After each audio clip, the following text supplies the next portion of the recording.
ተጠማሁ ይላል እግዚአብሔር አምላክ። መተሳሰብን፣ ፍቅርን ተጠማሁ ይላል።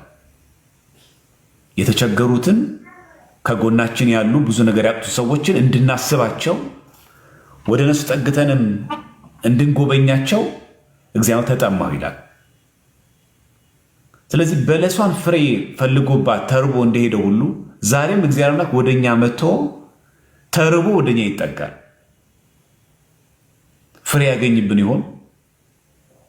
አብበን ነጠላ ለብሰን ስግደት ስንሰግድ ቤተክርስቲያን ስናስቀድስ ሰሙነ ሕማማት ክራሊያሱ ስንል ቅጠሉ በጣም ያምራል፣ በጣም ደስ ይላል ከውጭ ስንታይ። ጠጋ ብሎ ግን እግዚአብሔር አምላክ ፍሬ ቢፈልግብን ከኛ ፍሬ ያገኛል። ስለዚህ ያቺ በለስ ባለች ቤተ እስራኤል ናት። እያንዳንዳችን ህይወትም ይመለከተናል ማለት ነው። ማክሰኞ የጥያቄ ቀን የምትባለው ለዚህ ነው። ያችን በለስ ሰኞ ሲረግማት ወዲያውኑ ደረቀች። ሐዋርያትም መጥተው ትናንት እኮ አንተ የረገምካት በለስ ይኸው ደርቃ ተገኘች፣ አደረች አሉት።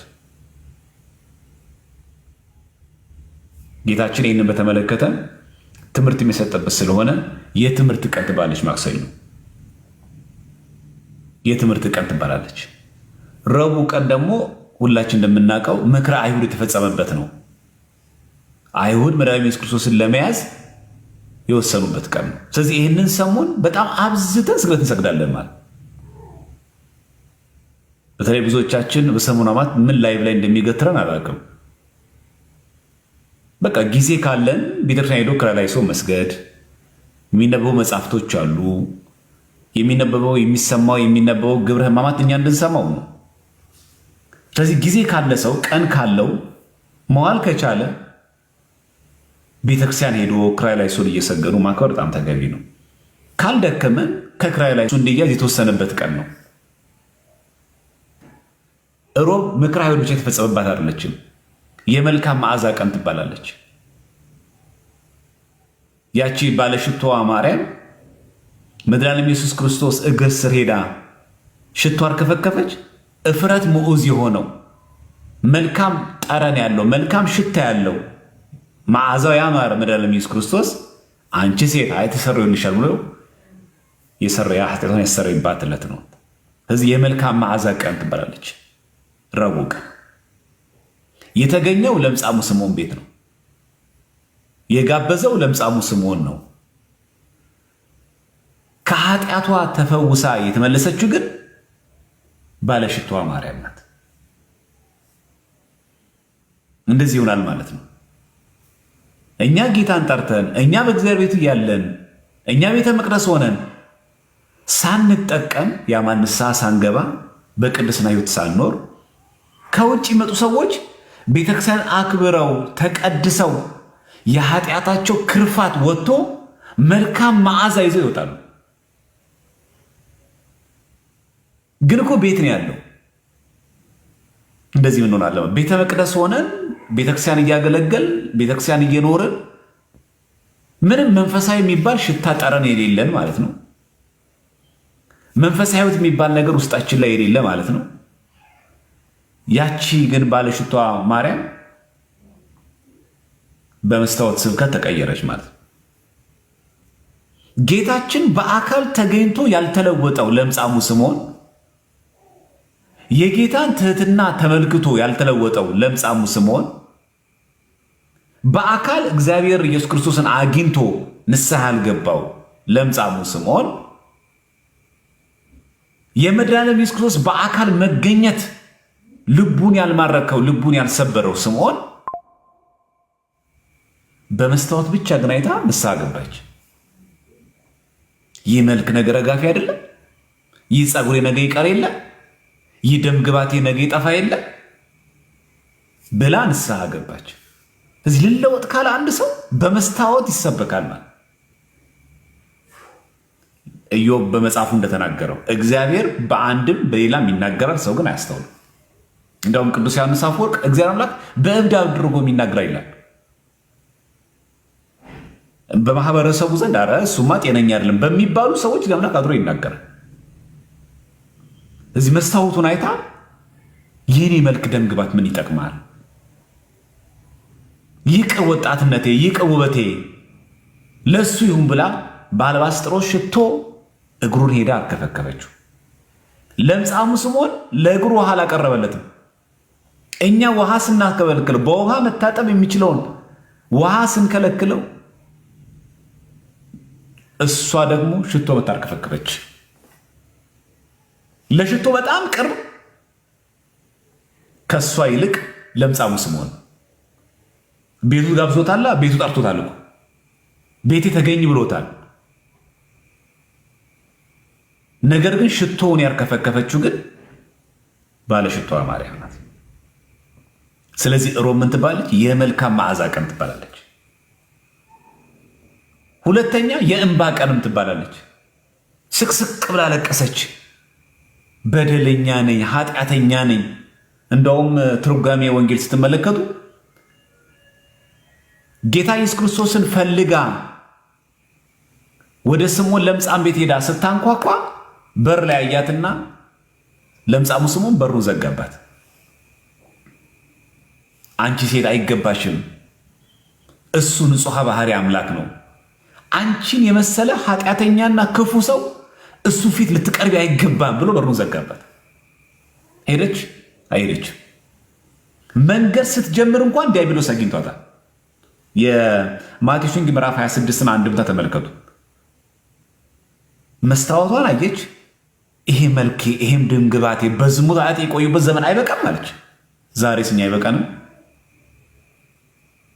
ሰዎችን ያሰነካከልንበት፣ የብዙ ሴቶች ህይወትን ያበላሸንበት፣ የብዙ ወንዶች ህይወትን ያበላሸንበት፣ የብዙ ሰዎች ህይወት ምስቅልቅል ያደረግንበት አይበቃም? ዛሬ ደም ግባታችን ተጠቅመን፣ ዝናችን ተጠቅመን፣ ገንዘባችን ተጠቅመን፣ ስልጣናችን ተጠቅመን፣ ገንዘባችን ተጠቅመን፣ መልካችን ተጠቅመን ብዙ የጎዳናቸው ያጠፋናቸው ሰዎች የሉ? ረቡዕ ማለት ያችናት የእንባ ቀን። ይህን ሁሉ አይታ የአልባስጥሮስ ሽቶ በ300 ዲናር ገዝታ ስትሄድ መንገድ ላይ ዲያብሎስ መንገድ ላይ አግኝቶ ዛሬ ደግሞ ወደ ማን ነው የምትሄጂው? ለየትኛው ጎረምሳ ነው የምትወስጂው ደግሞ ይህን ሽቶ እያላት ዝም ብላ ሄደች። አሁን ይመጣና የት እየጠበቀች ነው እንደዚህ የምትለብሽው ይላታል። ወደ እግዚአብሔር ቤት ስትገሰግስ ለምጻሙ ስምዖን ቤት እየሄደች ክርስቶስ እዛ ነው ተብላ እሱን ፍለጋ እዛ ስትሄድ ዲያብሎስ በየፊርማቱ ይጠይቃታል። እንደዚህ ያለ ዛሬም በሕይወታችን አሁን ዛሬ እንኳን ጸሎተ ሐሙስ እናስቀድስ ብለን አስበን የቀረን ሰዎች የለን። ዛሬማ ማስቀደስ አለብኝ እንደምንም ብዬ ብለን ስንል የሆነ ጉዳይ ሲይዘን በሆነ መንገድ ተይዘን እንቀራለን። ስቅለትም እንደዚሁ ሊያደርገን ይችላል ዲያብሎስ። መጠንቀቅ አለብን ክርስቲያኖች። በተለያየ ምክንያት እኛ ወደ እግዚአብሔር ቤት ስንገሰግስ ወደ እሱ ለመቅረብ ስንሞክር ብዙ መሰናክሎች ያቀርባል። የተውናቸው በዝሙት ህይወታችን የረሳናቸው ሰዎች መሀል ላይ እየደቀነ ይመጣና ወደኛ ወደዛ እንድንመለስ ያደርጋል ዲያብሎስ። ያንን ሁሉ አልፋ ለምጻሙ ስምዖን ደጅም ቆመች። ስምዖን አያትና አይ አንቺ ዘሟች ነሽ፣ ማ ቤቴ እንዳለ ታውቂያለሽ? ቤቴ ማን እንደጠራው ታውቂያለሽ? አንቺን ሊቀበል አይችልም ማለት ምንድነው? የሆነ የሚባል አባባል አይደለ? ምን ላይ ሆነሽ ማንን ታሚያለሽ ነው ምናምን ነገር የሚባል። እሱ ለምጻሙ ስምዖን እሱ መፈወስ አለበት ከለምጹ። እሱ ፈሪሳዊ ነው፣ እሱ ራሱ መዳን አለበት። የሃይማኖትም ችግር እኮ አለበት እኮ ፈሪሳዊነት።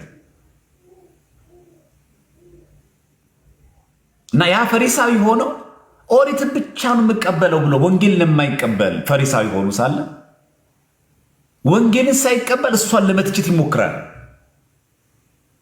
በሩን ዘጋባት። ድጋሚ አንኳኳች።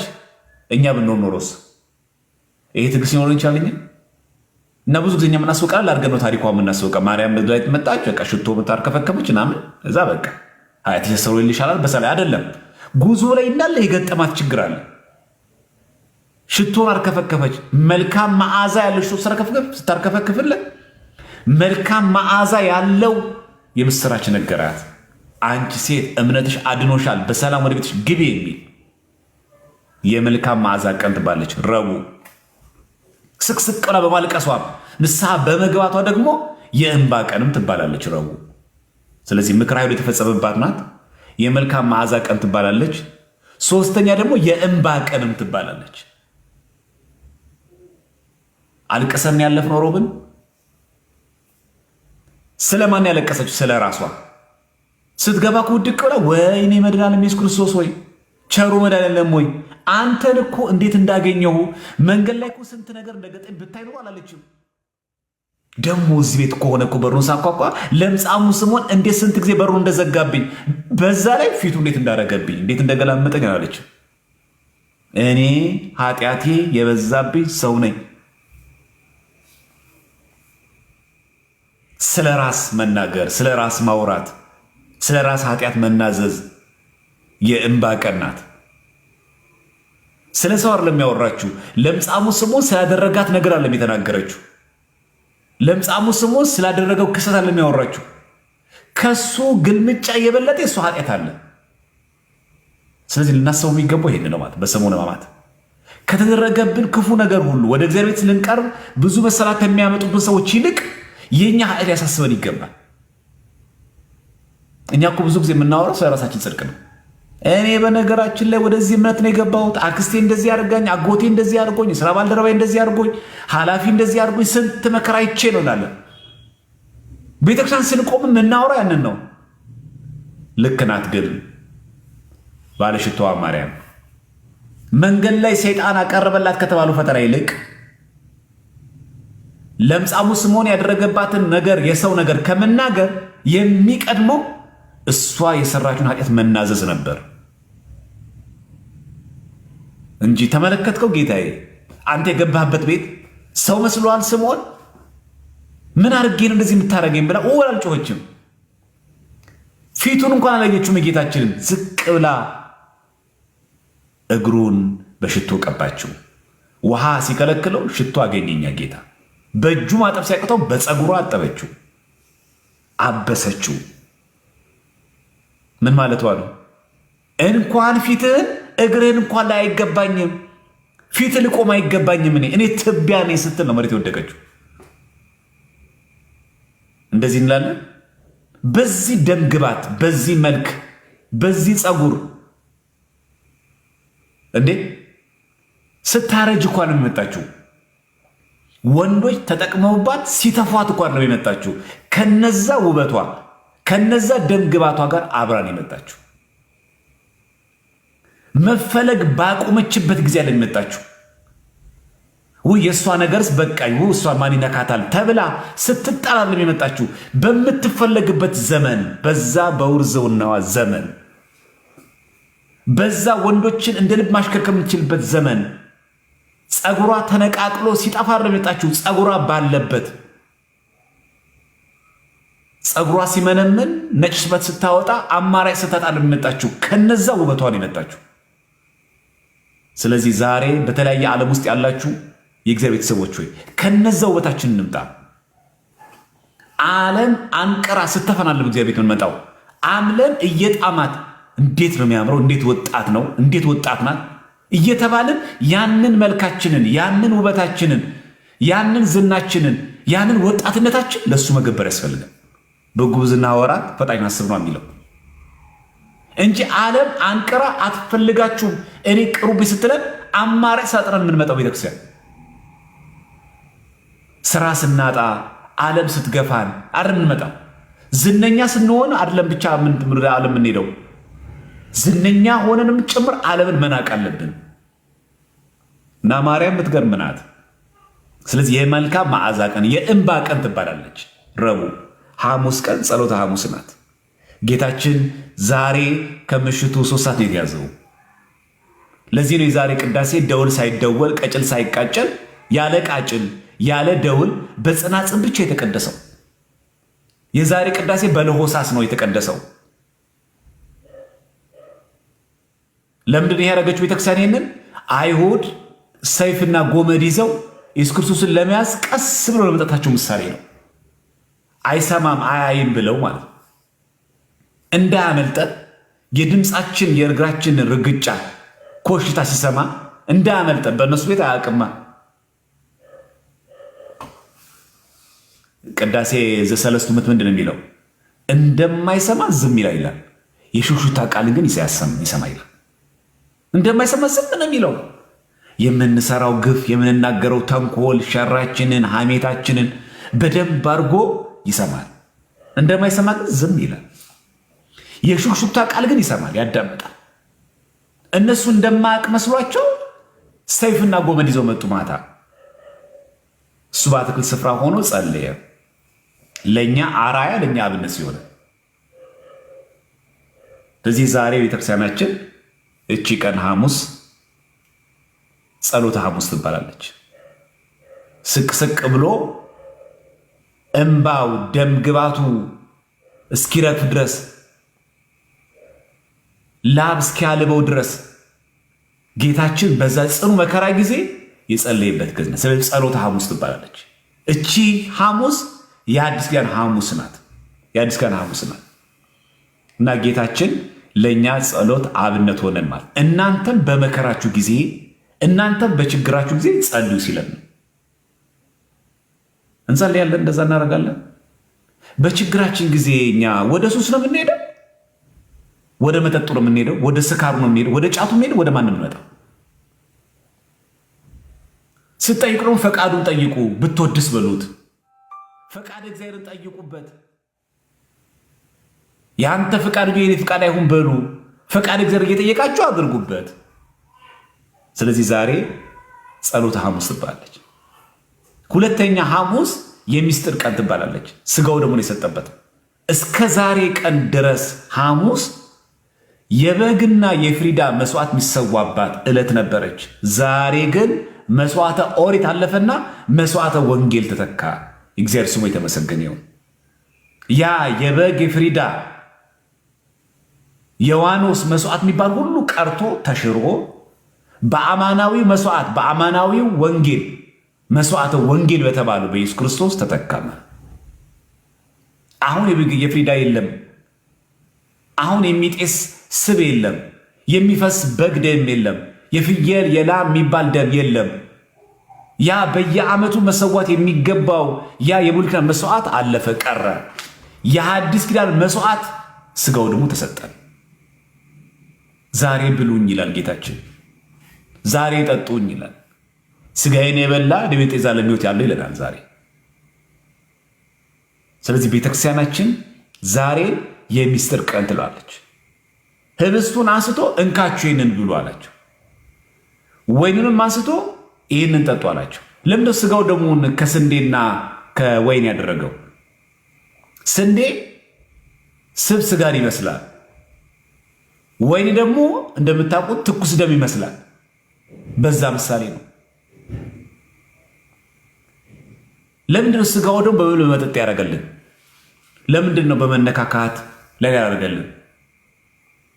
በመዳበስ ለምን አያደረግም? በመንካት ለምን አያደረግም? ድህነታችንን ስጋው ደግሞ ለምንድነው በመብል በመጠጥ ያደረገልን? ሁለት ምክንያት አለው። መብል መጠጥ ከሰውነት ጋር ይዋሃዳል። እሱም እኛን ፍጹም እንደተዋሃደን ለማጠየቅ ነው። ልብ በሉ። መብል መጠጥ ስንበላው ስንጠጣው ከሰውነታችን ይዋሃዳል። እሱም እኛን ፍጹም እንደተዋሃደን ለማጠየቅ ነው። አንድም መብል መጠጥ ያፋቅራል፣ ፍጹም እንዳፈቀረ ለማሳየት ነው። እንደምታውቁት ከሰው ጋር ስትገናኝ ምንድን ነው መጀመሪያ ምንድነው? እንብላ እንጠጣ ነው። የትኛውም ወዳጅ በተለይ ለበዓላት እንደምታውቁት ትልቁ መገለጫችን ምንድን ነው? መብል መጠጥ ነው። ለምን? መብል መጠጥ ያፋቅራል። መድኃኒዓለም ኢየሱስ ክርስቶስ ፍጹም እንዳፈቀረ ለማሳየት ስጋው ደግሞ በመብል ያደረገልን እንጂ እኮ በእምነት እንዲነክታችሁ ትድናላችሁ ማለት እኮ ይችላል። ሰምታችሁ ትድናላችሁ ማለት እኮ ይችላል። ነክታችሁ መዳን ትችላላችሁ ማለት ይችላል። ዝም ብላችሁ ተቀቡት ማለት ይችላል እንደ እምነት። ግን ምን አደረገው? ስጋዬን ብሉ ደሜን ጠጡ አለ። በመብል መጠጥ አደረገልን። መብል መጠጥ ከሰውነት እንደሚዋሃደው እሱን እኛን ፍጹም ከስጋችን ስጋ ከነፍሳችን ነፍስ ነስቶን እንደተዋሃደ ስጋችንን አንድም ደግሞ ስጋዬን የበላ ደሜን ጠጣ እኔ ከእሱ ጋር እኖራለሁ እሱ ከኔ ጋር ይኖራል እንዳለው ፍጹም እንደሚዋሃደን ለማሳየት ነው። ፍጹም ነው ያፈቀረን። በጣም ግሩም የሆነ ፍቅር ነው። ምላሽ የሌለው ፍቅር ማለት ነው። ምላሽ የሌለው ፍቅር። እኛ ስናፈቅር ምላሽ ይፈልጋል። ፍቅረኛ ቢይዝ አንድ ሰው ቢያፈቅር ቢወድ ለተፈቀረበት ፍቅር የፍቅር ምላሽ ይጠብቃል ሰው።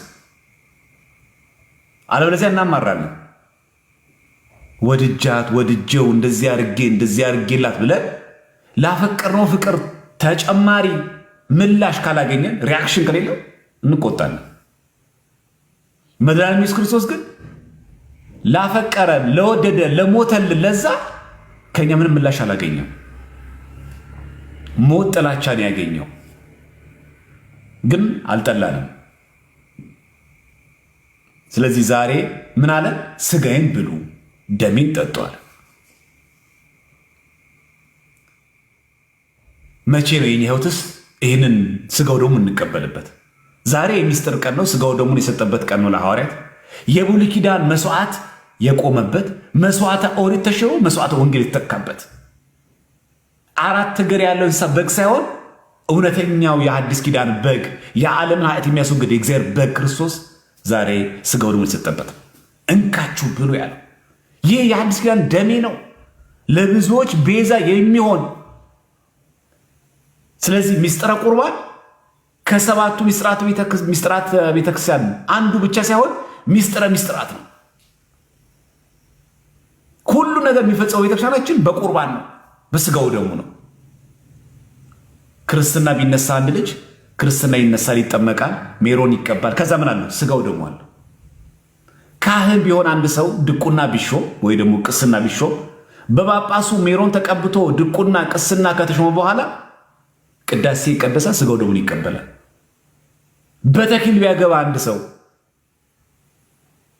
ጸሎተ ተክሊል ተፈጽሞለት ሜሮን ተቀብተው ምን ያደርጋሉ? ከዛ ስጋው ደሙን ይቀበላሉ። በቁርባንም የሚያገባ በተክሊል የሚያገባ ስጋው ደሙ አለ። የሙት ዓመት መታሰቢያ ሞተን እንኳን ተቀብረን ምን ይደረጋል? ነፍስ ይማር ሲባል ቅዳሴ ይቀደሳል፣ ስጋው ደሙ ይቀርባል። ቁርባን የሚስጥራት ሁሉ ሚስጥራት ነው።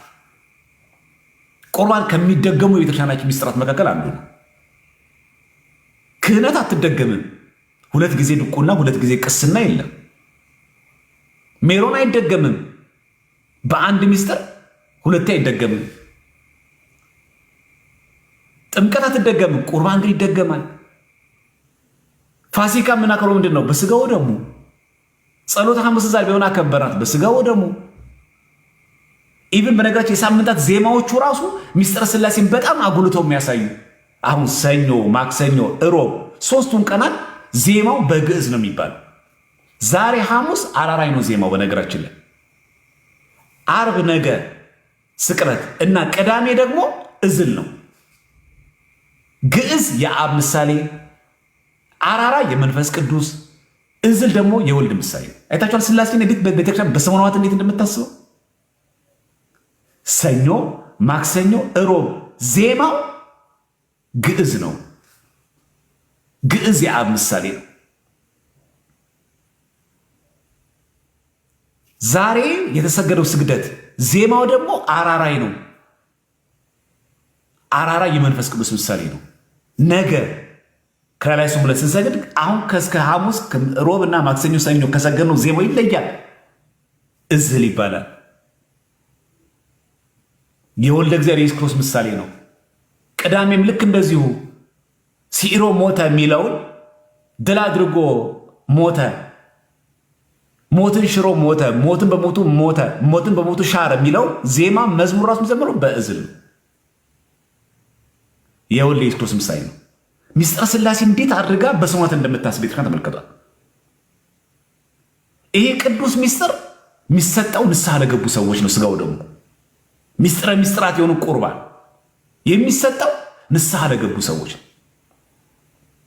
እንደምታውቁት በዓላት ሲቀርብ ቤት ይጸዳል፣ ልብስ ይታጠባል፣ ዕቃዎች ይታጠባሉ፣ የቆሸሹ ነገሮች ይጸዳሉ። ሶፋ፣ ቁምሳጥን፣ አልጋ ምናምን ወጥቶ ወደ ውጭ ወደ በረንዳ ወጥቶ ይወለወላል፣ በኦሞ ምናምን ይታሻል። መቼ ነው የኛ ሰውነት የኛ ነፍስ በኃጢአት የከረፋችው የኛ ነፍስ መቼው በንስሐ ሳሙና የምትታጠበው? ለበዓሉ እንዘጋጃለን። ቤት በጣም ያምርበታል። እንደው የቻሉ ሰዎች ቀለም ሁሉ ያስቀባሉ። የቆሸሸ ግድግዳ ሁሉ ይታጠባል በኦሞ። የቆሸሸ የኛ ነፍሳችን መቼው የሚታጠበው? ቤታችን ለበዓሉ በጣም ይዘጋጃል፣ ለእንግዳ ይመቻል። ጉዝጓዝም ይጎዘጎዛል፣ ቄጤማም ይነጠፍለታል።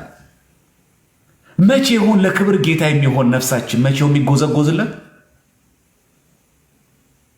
መቼው የሚነጠፍለት?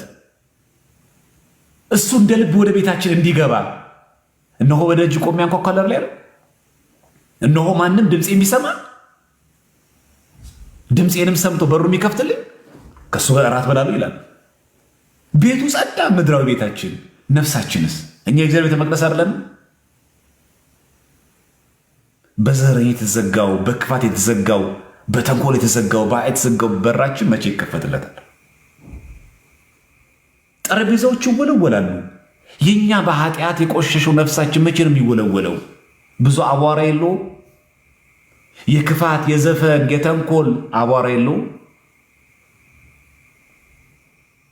የዓለማዊነት አቧራ የለውም? የዝሙት አቧራ የለውም? እዚህ ላይ ቆመን እኮ ኃጢአት የምናቅር ሰዎች እኮ አለን። ጾም ሲፈታ እኮ ለዝሙት እኮ ያቀድን ሰዎች አለን።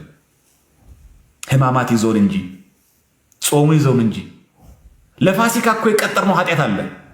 ለፋሲካ ለመቁረብ ሳይሆን የቀጠርነው ለኃጢአት። ለፋሲካ የቀጠርነው እኮ ስካር አለ።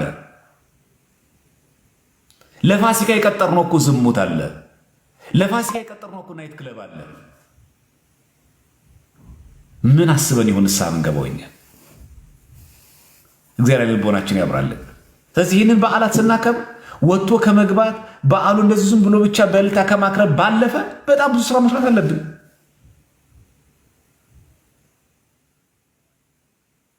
ሁል ጊዜ እኛ ራሳችንን ማሰብ ያለብን ስንቴ ነው ቤቱ የሚወለወለው?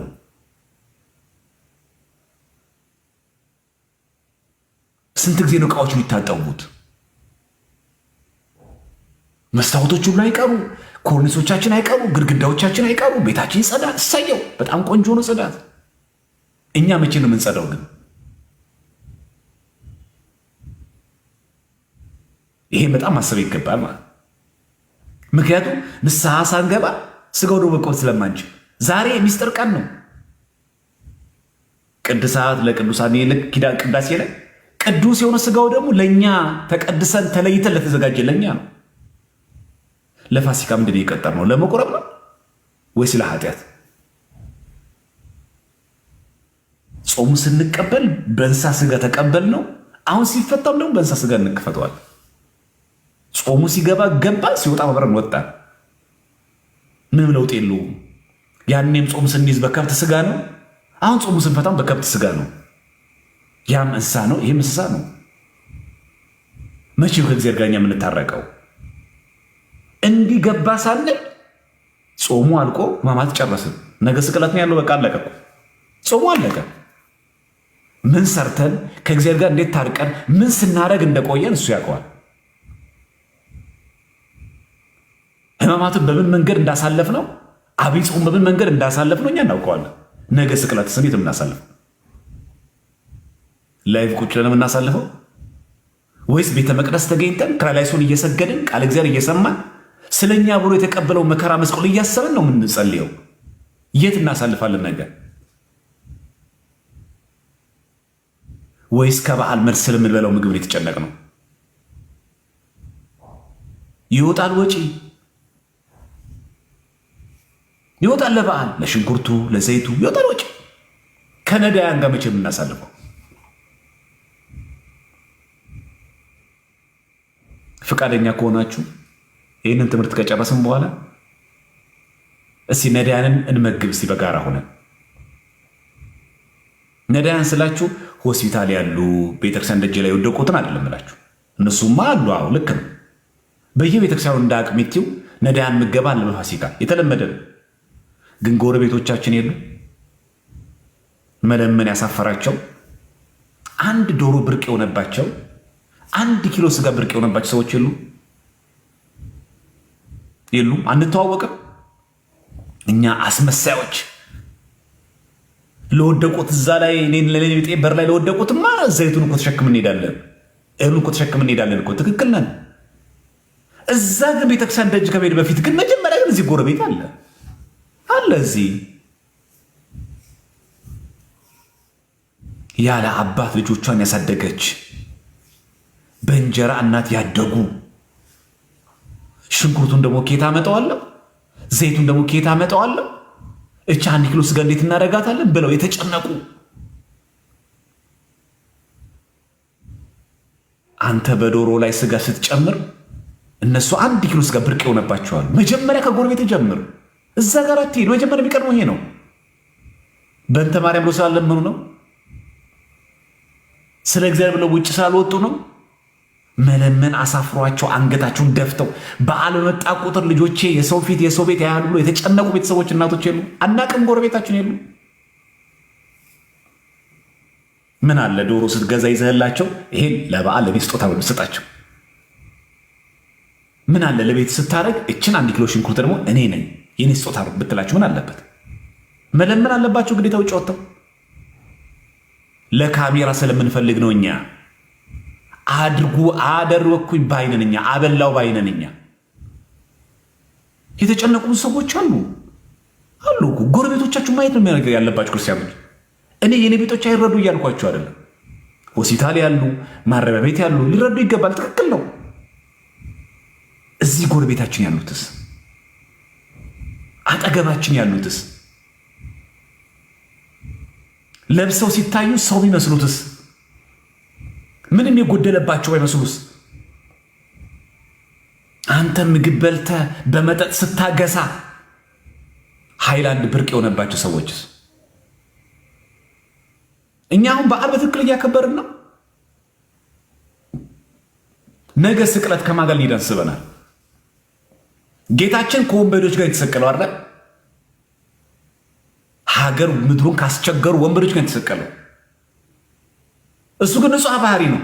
አይመጥነውም እኮ በመመጠን ደረጃ ከመጣን አምላካችን ነው፣ ፈጣሪያችን ነው። እነሱ ፍጡራን ናቸው፣ እሱ ፈጣሪ ነው። እነሱ በኃጢአት የቆሹ ናቸው፣ እሱ ኃጢአት የለበትም፣ ንጹሕ ባህሪ ነው። አብሮ ተሰቅሏል። አንተ ከማጋን ያለው ነገር እነዛ ወንበዴ ድሩዬ የምትላቸው ጓደኞች ይዘህ ስቅለት ትመጣለህ። ያቺ ዓለማዊ የሆነች ጓደኛሽን ይዘሻት ትመጫለሽ ቤተክርስቲያን። እሱ አላፈርም፣ አንቺ ግን ታፈሪያለሽ። እሱ አልተሸማቀም፣ አንተ ግን ትሸማቀቃለህ።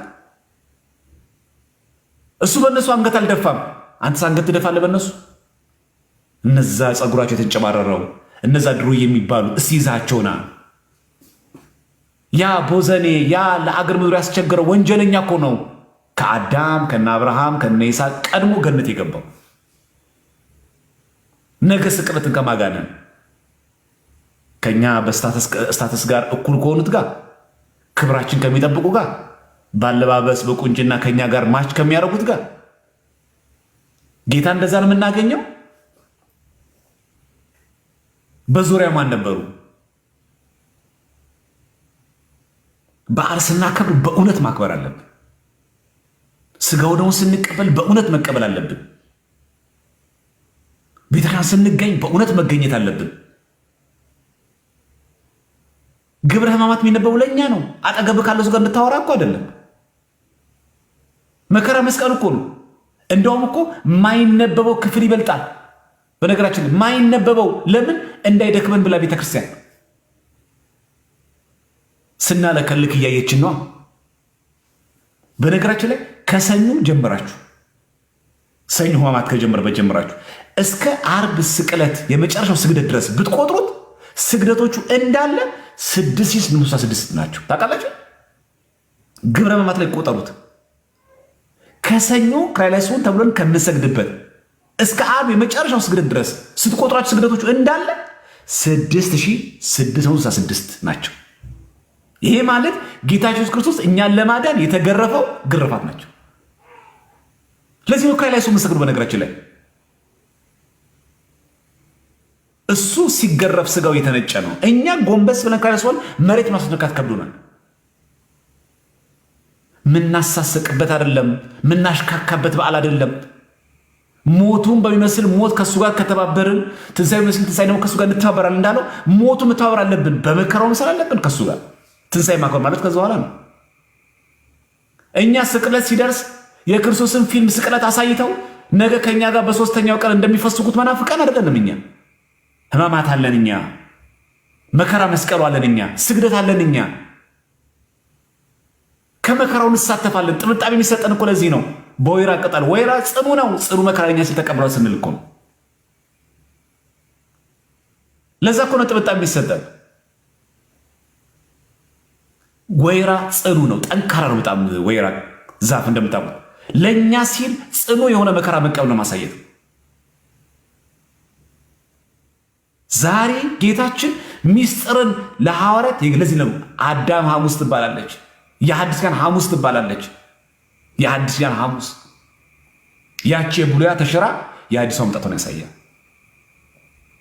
ነገ ስቅለቱን ነው የምናስበው። በነገራችን ላይ ባለፈው የተማማርነው 7 የጸሎት ጊዜያት ምን ጸልየው ነገር ክርስቶስ ነው እንዳለ የሚናገር። አሁን ዛሬ ከምሽቱ 3 ሰዓት ጌታችን የተያዘበትም ምሴተ ሐሙስ ነው። ምሴት ማለት ምሽት ማለት ሐሙስ ማታ ነው የተያዘው ከምሽቱ 3 ሰዓት። ለዚህ ነው 3 ሰዓት ማታ ምን ጸልየው ጌታችን የተያዘባት ሰዓት እያሰብን ጧት 12 ሰዓት ነገ ዓርብ ወደ ቀያፋ ግቢ የገባበትም 3 ሰዓት ጲላጦስ እጁን ታጥቦ እኔ ከዚህ ሰው ነፃ ነኝ ብሎ እንዲሰቀል የወሰነበት ነው። 6 ሰዓት መስቀል የተሰቀለበት ነው። 9 ሰዓት ነፍሱን ከስጋ የለየበት ነው። 11 ሰዓት ዮሴፍና ኒቆዲሞስ ወደ መቃብር የቀበሩበት። አይታችኋል እንዴት በዓሉ እንዴት እንደሆነ። በቀን 7 የጸሎት ጊዜያት አሉ የሚባሉት ክርስቲያኖች ነገረ ክርስቶስን ነው የምናስበው። እቺ ቤተክርስቲያን ክርስቶስን አታውቅም ሲባል እንግዲህ አንድ ሰው ምን ያክል ከቤተክርስቲያን እንደራቀ ትረዳላችሁ። 3 ሰዓት እኮ ማታ የምንጸልየው ለእኛ ስትል የተያዝክባት ሰዓት ናት። ሐሙስ ማታ ነገ ዓርብ ልትሰቀል ሌሊቱን ሁሉ ሲገፉት ሲያዳፉት እኮ ነው ያደሩት። ታውቃለህ? ይደር እንደው በሰላም ዝም ብለን ነው ይደር የፍርድ ውሳኔውን እንስማ ብለው እኮ አላሳደሩትም። ሲሳለቁበት አደሩ። ምራቅ ሲተፉበት አደሩ። አይኑን በጨርቅ አስረው የመታህ ማን ነው ብለው ሲሳለቁበት አደሩ።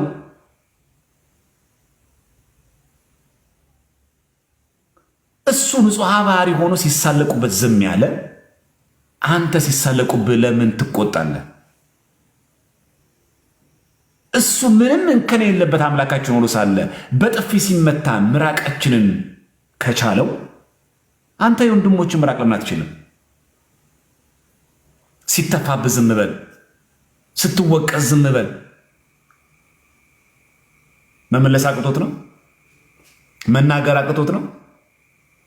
ቅስም በመስመር ደረጃ ከጌታችን የበለጠ ተናጋሪ ያለ በፈለገው ቋንቋ ልግለጽ ቢል ዝም አለ። ተሸከመ ያን ሁሉ መከራ። በእውነት ደዌያችን ተሸከመ ያለው እኮ ተሸከመልን። የጠላቶቹን የሰቃዮቹን እንደዛ ነው ያደረገው። የሐዋርያትን እግር እንኳን ዛሬ ሲያጥብ ይሁዳን አለየው። አሳልፎ እንደሚሰጠው እያወቀ ይሁዳን እግር አጥቧል። ዛሬ የኛን እግር ሲያጥብ የኛ እግር የት ይሆን? የገሰገሰ እግር ይሆን የኛ እግር? የዛሬ ዓመት እንደነበረው እንደታጠበው እግራችን እንዲሁ ቤተክርስቲያን ሲገሰግስ የነበረ እግር ነው የኛ እግር። ለቅንነት፣ ለቅዳሴ፣ ለሰዓታት፣ ለማስታረቅ፣ ለአንድነት፣ ለስብከት ሲገሰግስ የነበረ እግር ነው። ከፋሲካ በኋላ ወዴት የሚገሰግስ እግር ነው? አሁን ዛሬ ታጠበ፣ ሕጽበተ እግር ተከናወነልን።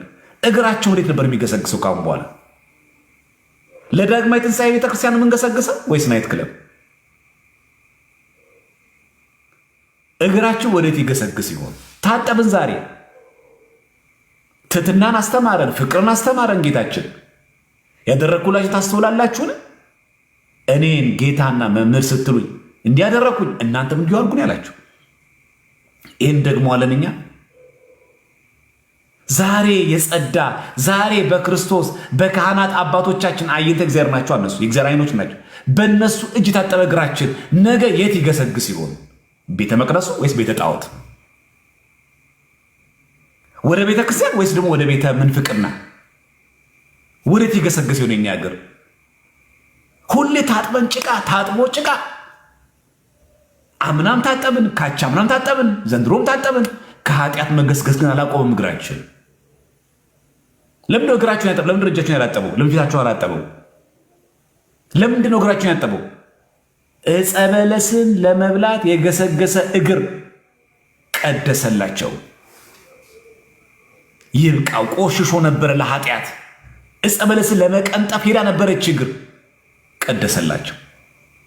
እግራቸውን አጥቦ እግራችንን አጥቦ ትሕትናን አስተምሮ በማበሻም ደግሞ አብሶ፣ እኛ ግን ነገ ዓርብ ስቅለት እግሩ ላይ ችንካር ነው ያስገባንበት። እሱ እኮ ዝቅ ብሎ ተንበርክኮ የሐዋርያትን እግር አጥቦ ችንካር አለም ያስገባበት። በመለኮታዊ እጁን ያጠባቸው፣ በማበሻን ያበሳቸው። ይህንን ትሕትና ፍቅር አሳይቶ ለዓለም፣ ዓለም ግን ይህንን ጌታ በእግሩ ላይ ችንካር ያደረገችበት።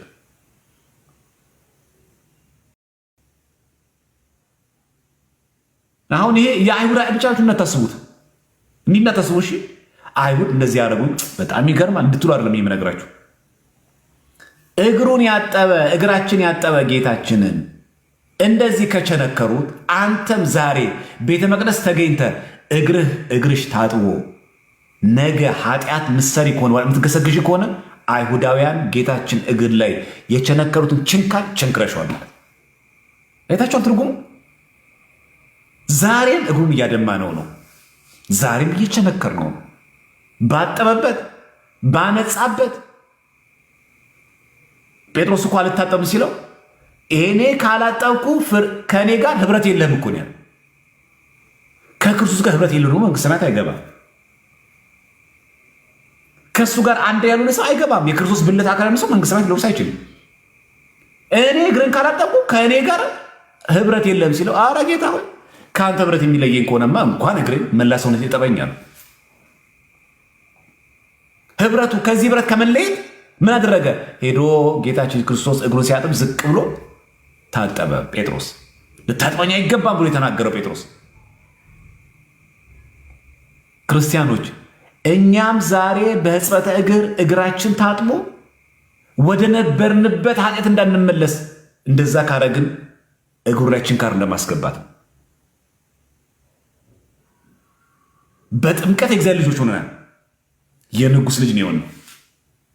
በጥምቀት ከአብራከ መንፈስ ቅዱስ ከማዮርዳኖስ በጥምቀት በዓል አክብረን በጥምቀት እኛን ቀድሶ አክብሮ የእግዚአብሔር ልጅ አሰኝቶ ከዲያብሎስ ባርነት እኮ ነው የእግዚአብሔር ባሪያዎች እኳን ለሚያደርገን የእግዚአብሔር ልጆች ያደረገንን ጌታ ፈጣሪ ንጉሥ ያደረገንን አክሊል ያደረገልን ጌታ የሾህ አክሊል የደፋንለት። ጳውሎስ እንኳን ያለው ሩጫዬን ጨርሻለሁ፣ ሃይማኖትን ጠብቄአለሁ፣ ምን ይጠብቀኛል? የድል አክሊል። ጌታችንስ የሾህ አክሊል ለማ ለእኛ ሲል ለእኛ ዘውድ ደፋና እሱ የሾህ አክሊል ተደፋ። የእኛን እግር ንጹሕ አድርጎ አጠበና እሱ የሾህ አክሊል ደፋ። ከእግሮቹ የወጡት ደም ምን ያክል እንደፈሰሰ አስቡት። ያ የሐዋርያትን እግር ዝቅ ብሎ ያለበው ያ ያጠበው እጅ በችንካር ተቸነከረ። ዛሬ ያጠበ እጅ ነው ነገ የሚሰቀሉ የሚቸነከረው። ያ መለኮታዊ እጅ ነው በመቀራንዮ ላይ የሚዘረጋው። ያ ተንበርክኮ የሐዋርያትን እግር ያጠበ ነው ነገ ያንን ሁሉ የመስቀል ተራራ የሚወጣው። ከፊት ከኋላ እያዳፉት የሚቀበሉት ነገ ቀራንዮ የት ነን? እግዚአብሔር በመካከላችን ተገኝቶ ስቅለትን እርሱ በሚወደው መንገድ በቤተክርስቲያን አሳልፈን ከስቅለቱ በረከት ረድኤት ተቀብለን ያ ክርስቶስ በቀራንዮ የተሰቀለው በልባችን ተስሎ በቤቱ ለመኖር እግዚአብሔር አምላክ ያብቃን። እንዲሁ የልምድ ብቻ በዓል ከማክበር እግዚአብሔር አምላክ ይጠብቀን። አሁን ችግርና የሆነው በዛ ምክንያት ነው። ግብረ ሕማማት ሲነበብ አስተውለን ማንሰማ የሚያሳስበን ቤት መተን ስለምንበላው መከራ በጣም ረሃብ ከተሰማችሁ ዝም ብላችሁ ቀራንዮን አስቧት። እሱ ከተቀበለው መከራ አንጻር ብቻውን ምግብ መቆየት 12 ሰዓት ይከብዳል። ነገ አሁን የቻለ ሰው ዛሬ ምግብ ከተመገበ 3 ቀን ማክፈል ስላለበት ነገ አይበላ፣ ከነገ ወዲያም አይበላ። ቅዳሴ አስቀድሶ ነው እሁድ ቀን ሌሊት የሚበላው። 3 ቀን ያከፍላሉ አበው፣ በተለይ ቅዳሴ። ያልቻለ ሰው ግን ነገ ከስቅለት መልስ ዓርብ ትንሽ ለቁመተ ስጋ ይበላና ቅዳሜን ይጾማል። ጾሙ ሆነ ያልችለ መረቀን ሙሉ ቅዳሜን ሙሉ እንደ ዓርብ ብቻ በልቼ ቅዳሜ ሙሉ ለምትሉ ሰዎች እስቲ ቀራንዮን አስቡት። አንድ ቀን በቃ እሱ ለእኛ የከፈለውን ዋጋ እኮ ስታዩ ትረሱታላችሁ። ሌላ የለም ነው የሚያስብለው። ትንሣኤውን ሳላይ አልበላም እኮ ነው። የጌታዬ ፍቅር ያገብረኛል እኮ ነው።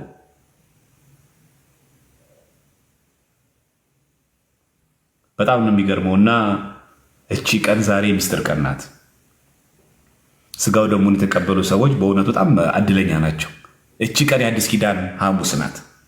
የብሉይ ሳትሆን የሐዲስ ኪዳን ሐሙስ ሚስጥረ ስርዓት የተፈጸመባት፣ ስጋው ደግሞ ለሐዋርያት የተሰጠበት፣ ያ የበግ የፍሪዳ ሁሉ ቀርቶ የተሸጋገርንባት፣ ቤተ ክርስቲያን ወንጌል እንደምታውቅ ያስመሰከረችበት ዕለት ነው። ያ የብሉይ ሞት የሚከለክለው ሊቀ ካህን አይደለም ያለን፣ አሁን የሚራራ ሊቀ ካህናት ነው ያለን።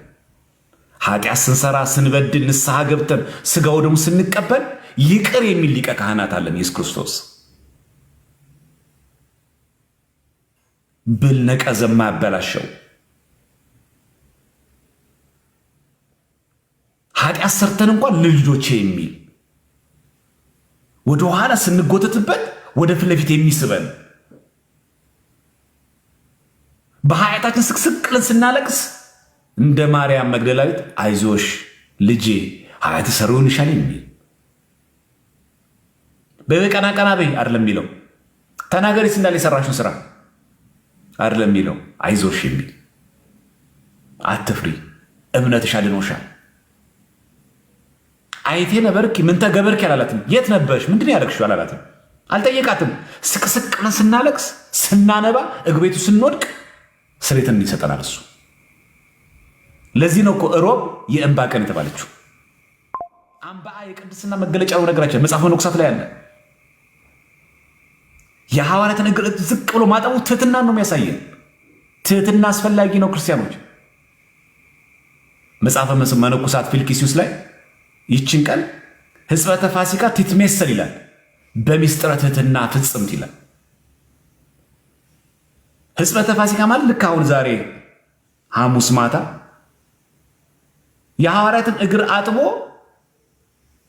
ትትሜሰል በሚስጥረ ትህትና ፍጽምት ይላል ፊልክስዩስ። ፍጽምት የሆነችን ትህትና ያሳያል። ዝቅ ብሎ ዝቅታ ነው የከበደ እዚህ ጋ ያቃረንኛ ዝቅታ ነው። በደልን እኮ ይቅርታ ለማለት እዚህ ጋ ያዘን፣ ግን በዓሉን እናከብራለን። ተሳድበን ይቅርታ ማለት ከበደን፣ እዚህ ጋ እንቆ ያዘን፣ ዝቅ ማለት ከበደን። ይሄ ቤተክርስቲያን ስንገኝ ምናምን መሬት እያስነኩ ዝቅታ አይደለም፣ የእውነት የሆነ ዝቅታ፣ ከልብ የሆነ ትህትና፣ ለተሪዮ አይደለም፣ ለሾ ለቪዲዮ አይደለም። ስለዚህ አረጋውያንን ስንመግብ የተቸገሩ ስትረግ ከጎረቤት ይጀምር፣ አጠገባችን ካሉ ሰዎች ጀምሩ። ነገ ስቅለት ስትሄዱ ረዳት ከሌላቸው ጓደኞቻችሁ ጋር አብራችሁ ነው። ዓመት ሙሉ ረስታችሁት ያልደወላችሁለት ጓደኛችሁ የለም? እየፈለጋችሁ ላግኝሽ ላግኝህ እያሉ የሚያማክሩ መንፈሳዊ ነገር ኖሮ እኛ ያጣን አልገኛልናቸው። እስቲ ከነሱ ጋር ነው ነገ ስቅለት። እሱ ከወንበዶች ጋር ተሰቅሎ የለም? እኛ ምንንቃችሁ ሰዎች ጋር እስቲ እንሰቀል። እኛ ነው እስቲ ነገ ከከበሩ ሰዎች ጋር አይደለም። 10 ሰዓት ሲሆን ትልቅ ምንጣፍ ይዘን ሄደን ከነ ፍራሽ ጋር ይዘን አይደለም። ፍራሹን ተዉትና ተራሱንም ተዉትና እስቲ ነገ ይቆርቁረን።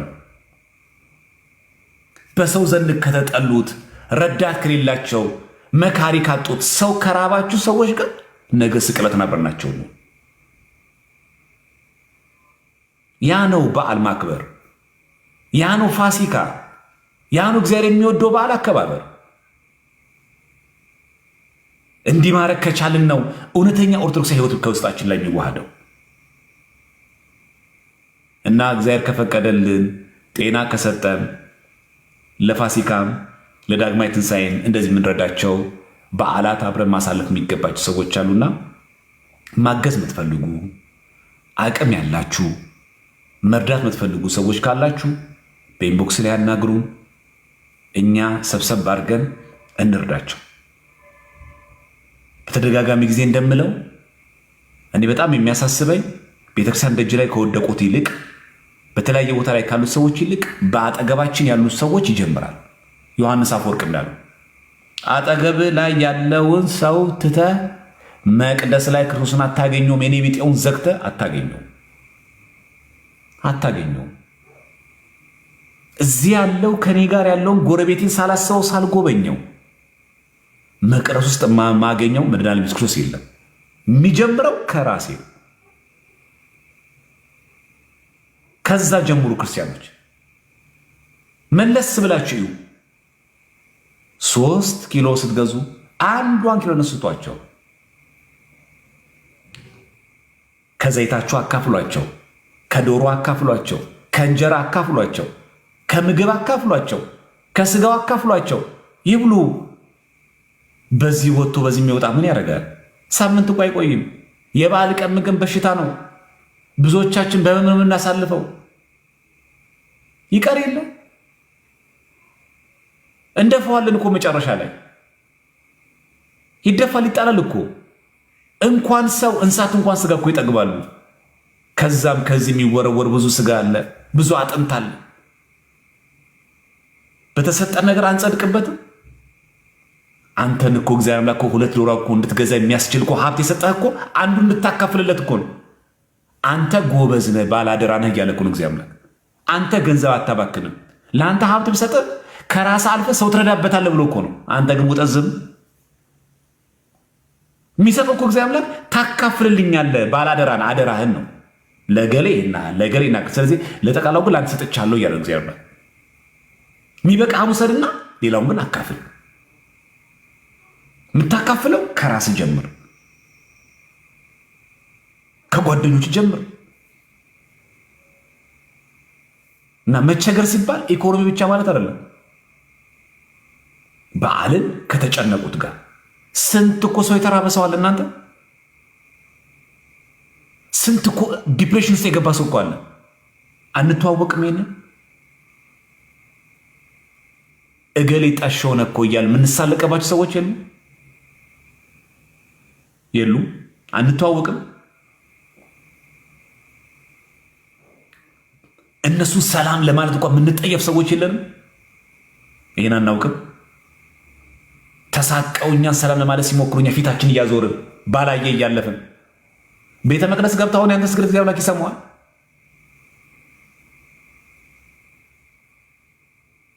ከታዋቂ ጋር ስትገናኝ ግን አብረህ ፎቶ ለመነሳት ትቸኩላለህ። ምጸድቅ ይመስልሃል አሁን አንተ? እኛውን ነው የምንጸድቀው። እኛ እንዲህ ነው የምንጸድቀው። አሁን እነሱ ሰላም ላለማለት ተጠይፈን እነሱ አንገታቸው ሰብሮ ይገባሉ። ትላንት እኮ አብረን ተምረናል። ትላንት እኮ አብረን አሳልፈናል። ሰው ሲያረቃቸው እኛ አምራቅ ናቸው። ግን ቤተ መቅደስ ገብተን ደግሞ እንሰግዳለን። ተጸይፈ እዚህ ጋር ልታከብረው አታገኘውም። ከዚህ ነው መጀመር ያለብን። አንተ የራቅከው አንቺ ባላየ ብለሽ የናቅሻት ያቺ ሴት ያ ወንድ እኩል ከአንቺ እኩል ነው። ነገ ዓርብ ደም የሚያፈሰው ለአንቺ በደንብ አግነሷት ጥቂት አላረገም። እኩል ነው። አንቺም ሰው ነሽ፣ እሷም ሰው ናት። አንተም ሰው ነህ፣ እሱም ሰው። አንዱ የከበረ አንዱ የተናቀ የለም። እኩል ደግሞ ነው ያፈሰሰልን፣ እኩል ነው ያከበረን። ማንንም አልናቀም። አይታችኋል። በጥላቻ የተንኮል መሳም ሲሆን ሲኦል ይከታል እንደ ይሁዳ።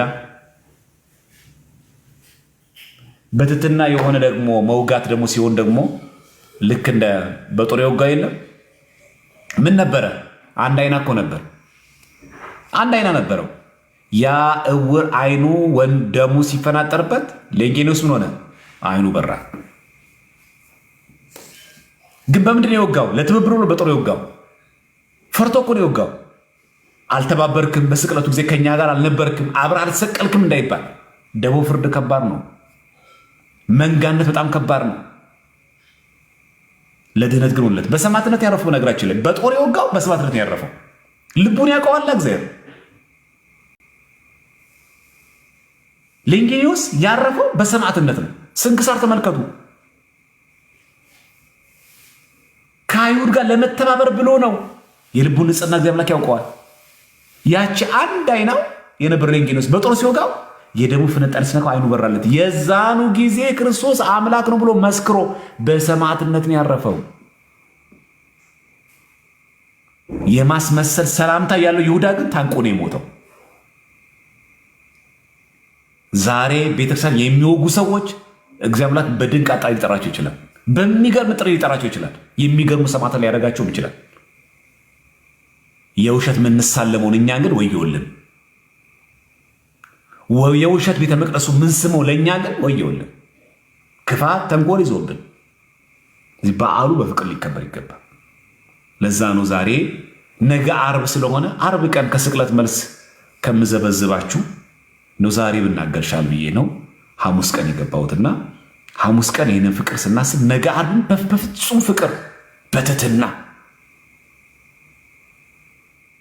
እግዚአብሔርን ከልብ እያሰብ ነው ለእኛ የከፈለን ዋጋ በልባችን ይህንን ፍቅር ከልባችን ከተሳለ ወደ ምን ፍቅርና ምኳን ሄደ በቃ አለቀ።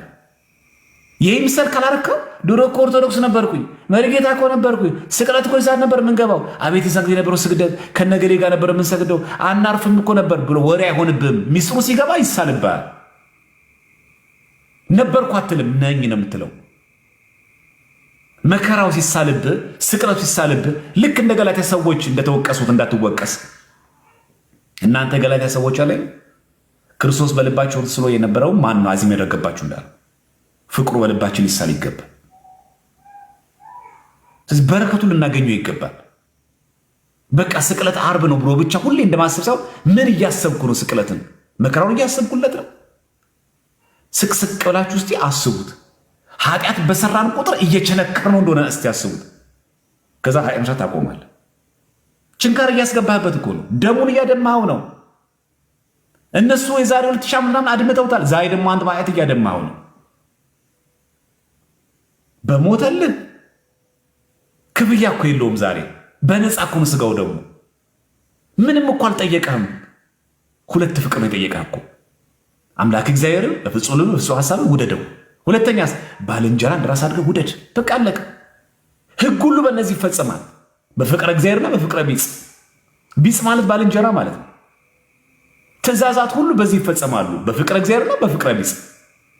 እግዚአብሔር አምላክን በፍጹም ልብ በፍጹም ሐሳብ ከወደድከው ከሱ ፍቅር ሌላ አምላክ አታመልክም፣ ጣዖት አታመልክም፣ ዝሙት አትዘሙትም። ባልንጀራ እንደራስ ውደድ እንዳለው ባልንጀራን ከወደድክ አትሰርቅም፣ የባልንጀራን ትወድ ትወስዳለህ። የባልንጀራ ንብረት አትመኝም። ሕግጋት ሁሉ በዚህ ይፈጸማሉ። ፍቅር እኮ ነው የተፈለገው ከኛ። ምንም እኮ አልጠየቅም ከኛ። ፈጥሮናል። ባለቤቱን እሱ ነው። እኛን ከፈለገ እኮ ሌላ ፍጥረት ማድረግ እኮ ይችላል። ሰለቻችሁኝ አሁንስ ማለት እኮ ይችላል። ያምላ አሁንስ ምንም አትጠቅሙ፣ ዝም ብላችሁ ምድር ላይ ማባከን ነው አላለን። እድሜ እኮ የሰጠ ያለ እኮ ሁሉ ንስሐ ነው። ጾሙን ከልብ እንጾመው፣ ስግደቱንም ከልብ እንስገድ። ነገረ መስቀሉ በልባችን እንዲሳል ከእንባ ጋር እንስገድ። ወይኔ መቼ ባለቀ እያልን ነው መስገድ ያለብን። ውይ ረዘመ እኮ የዘንድሮ አትበሉ። ዓርቡ ረዘመብኝ ረሃበኛ አትበሉ። እሱ ተጠማው ያለው ይበልጣል። ዛሬም ተጠማው ይላል መስቀል ላይ ፍቅርን። ዛሬም ከአንተ ተጠማው ይላል። ዛሬ ከኔም ተጠማው ይላል። መተሳሰብን መዋደድን ተጠማው ይላል። ዛሬም ይጠይቃል ጥያቄ። ዛሬም መስቀል ላይ ተጠማው ነው የሚለው። ማን የሆኑ ሰው የተጠማውን ጥም አውቆ እሱ የሚወደው መጠጥ የሚያቀርብለት፣ ፍቅር የሚያቀርብለት አለ፣ ንስሐ የሚያቀርብለት አለ፣ ራስን መግዛት የሚያቀርብለት ሰው አለ፣ ትህትናን የሚያቀርብለት ሰው አለ። ለዛም ነው ህይወታችን መገናኘት አለበት። አሁን እኛ እንደዚህ ነው ነው እውቀታዊ ብቻ ሆንና ህይወቱ ግን የለም። ትህትና እንዳስተማረ ዛሬ እናውቃለን። ጌታችን የሐዋርያት እግር እንዳጠበ በጣም ጆሮ ጠገብ ሆነ ስብከት ተምረናል። ትህትና የሚባል ግን የለብንም። እኛ ትዕቢታችን በቲክቶክ ይታወቃል፣ በማህበራዊ ህይወት ይታወቃል፣ ስራ ላይ ቤት ይታወቃል፣ ቤት ዲቶም ይታወቃል። ትዕቢታችን ይታወቃል።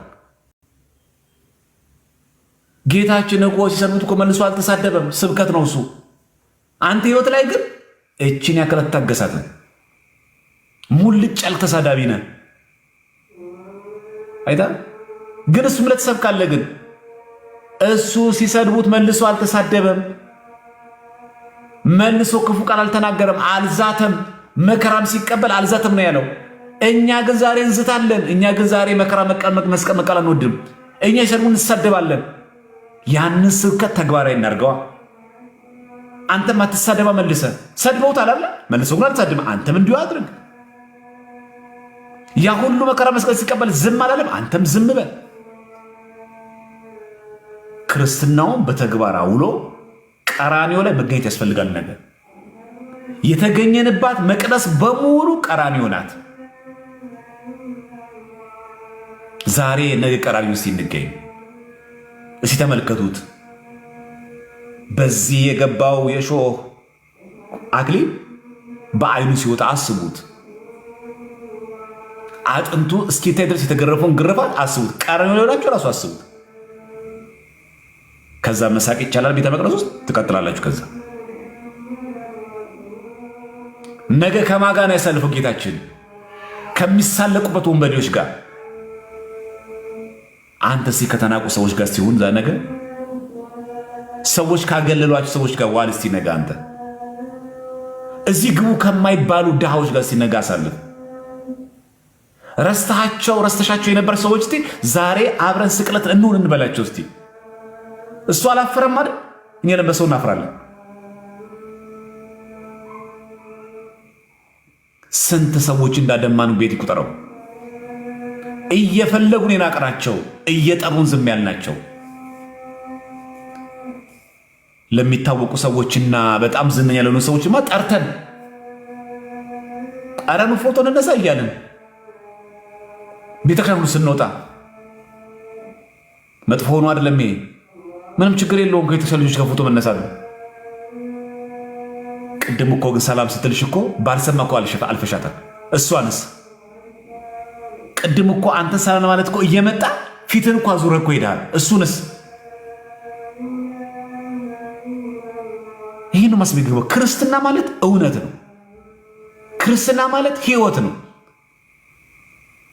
ክርስትና ማለት ኢየሱስ ክርስቶስ የተጓዘውን ህይወት መከተል ነው።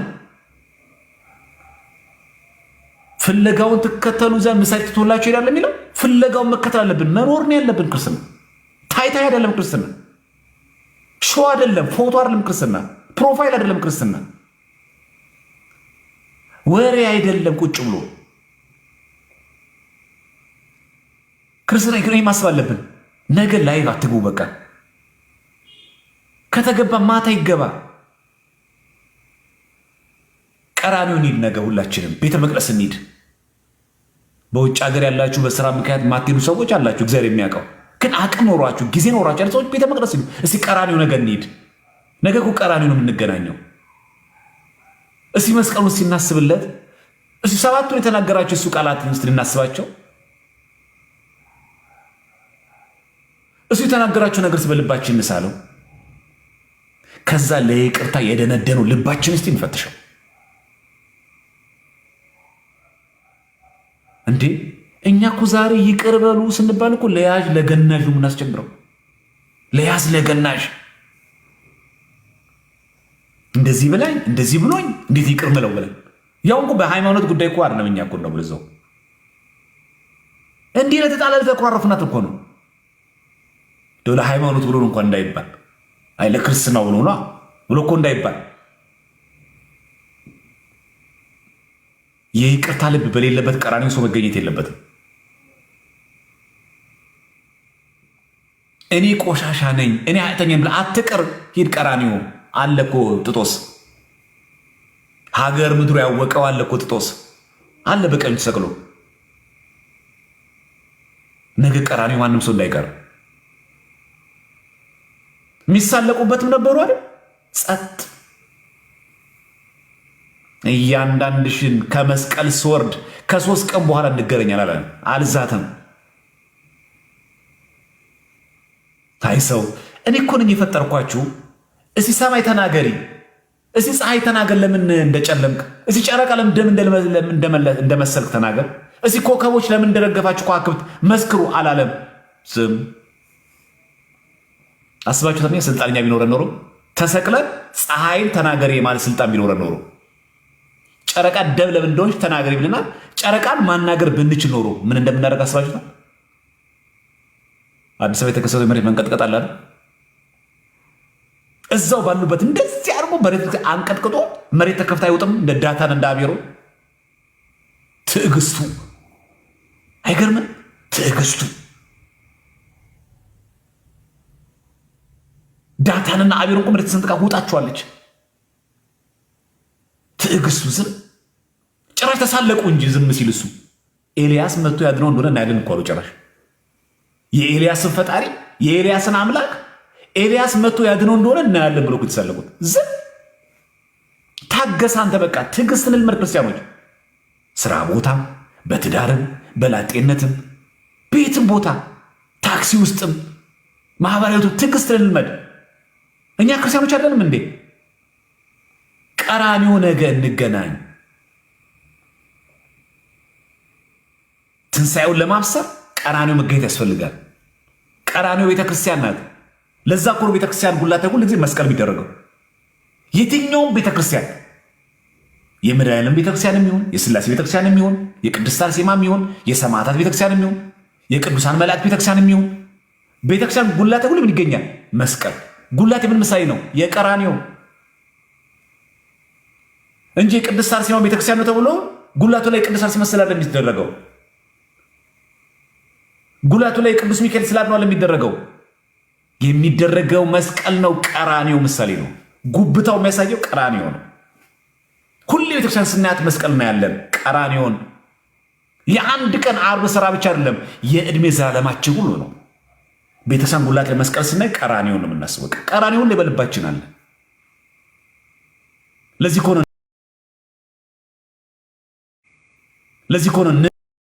ሞተ ካለ ምንድነው? ዓርብ ቀን እነዚህኑ ሞተ ከወትንሣኤ ቅድስት ሞትን እንናገራለን። ቅድስት ሆነች ትንሣኤንም ጭምር እነዚህኑ ሞተ ከኮ ነው የሚለው።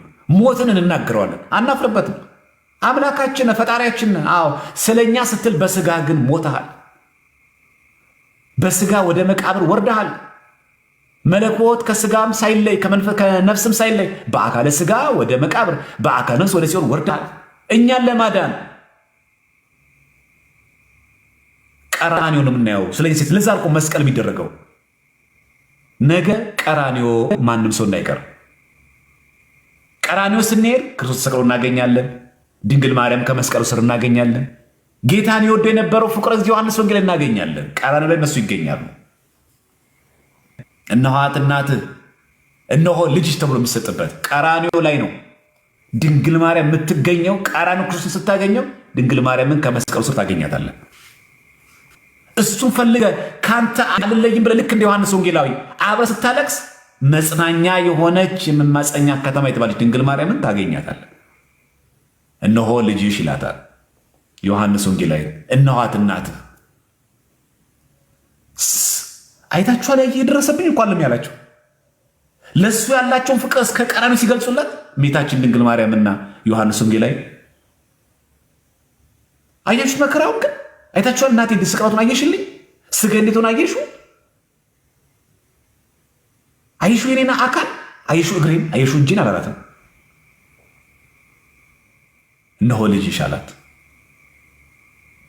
መስቀል ላይ ቀራንዮ ተሰቅሎ ያሳሰበው የእናቱ ብቸኛ መሆን ለዮሐንስ ወንጌላዊ ልጅ እንዲሆናት፣ ዮሐንስ ወንጌላዊ ደግሞ እንዲጻን አደረገ። ከሱ መከራ ይልቅ የእነሱ ሐዘን አሳሰበው።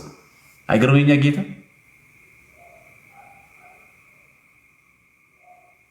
ስቅስቅ ብሎ መስቀሉን ዘንድ እያለቀሱ እሱም ያሳስበው ከስር ያሉት ናቸው። ከክርስቶስ የተማርነው ይህንን ነው። ከእኛ መከራ ይልቅ ከስር ላሉት እናስብ። ያንተን እርሳው። ይበልጣል። አዎ ይበልጣል። አንተ የተቀበልከው መከራ ሊበልጥ ይችላል። አንተ ያየው ፈተና ሊበልጥ ይችላል። ሌሎቹ ግን አስብላቸው። ዮሐንስ ወንጌላዊ እነኋት እናትህ። ድንግል ማርያምን የተቀበላት ቀራንዮ ላይ ነው። ጌታን ፍለጋ ቀራንዮ ድረስ ሲኬድ ድንግል ማርያም እናገኛታለን። እናቷን ትሰጠናለች። መጽናኛችን ናታ። ከዚህ በኋላ ወንጌል እንደሚለው ከዛ ጊዜ ጀምሮ ዮሐንስ ደቀ መዝሙሩ ወደ ቤቱ ወሰዳት። ድንግል ማርያም ወደ ቤቱ ገባ። ነገ ቀራንዮ ስንገኝ ከመስቀል ሞቱ ስንሳተፍ ከመከራ መስቀሉ ስንሳተፍ ድንግል ማርያምን ይዘን ወደ ቤታችን የምንገባው። እግዚአብሔር ስሙ የተመሰገነ ይሁን። በቀራንዮ ላይ እናገኛታለን። ድንግል ማርያም አብራ ከልጇ ጋር እያለቀሰች እናገኛታለን። ዮሐንስ ወንጌላዊ እዛው እናገኘዋለን። ድንግል ማርያም አለች፣ ዮሐንስ ወንጌላዊ አለ፣ ወንበዴ አለ፣ ሰቃን ቀራንዮ ሁሉ አለበት። ጌታችንም አለ። በቀኝ የተሰቀለ ንስሐ መግባት የሚፈልግ ንስሐ የገባ አለ፣ ንስሐ የማይገባ ወንበዴም አለ። የሚያላግጡ የሚሾፉ ሰቃሊያንም አሉ። ድንግል ማርያምም አለች፣ ዮሐንስም አለ። ቀራንዮ ሁሉ አለው። ዓርብ ቀን ሁሉ አለው። ሁሌ ቀራንዮ እንደዚህ ነው።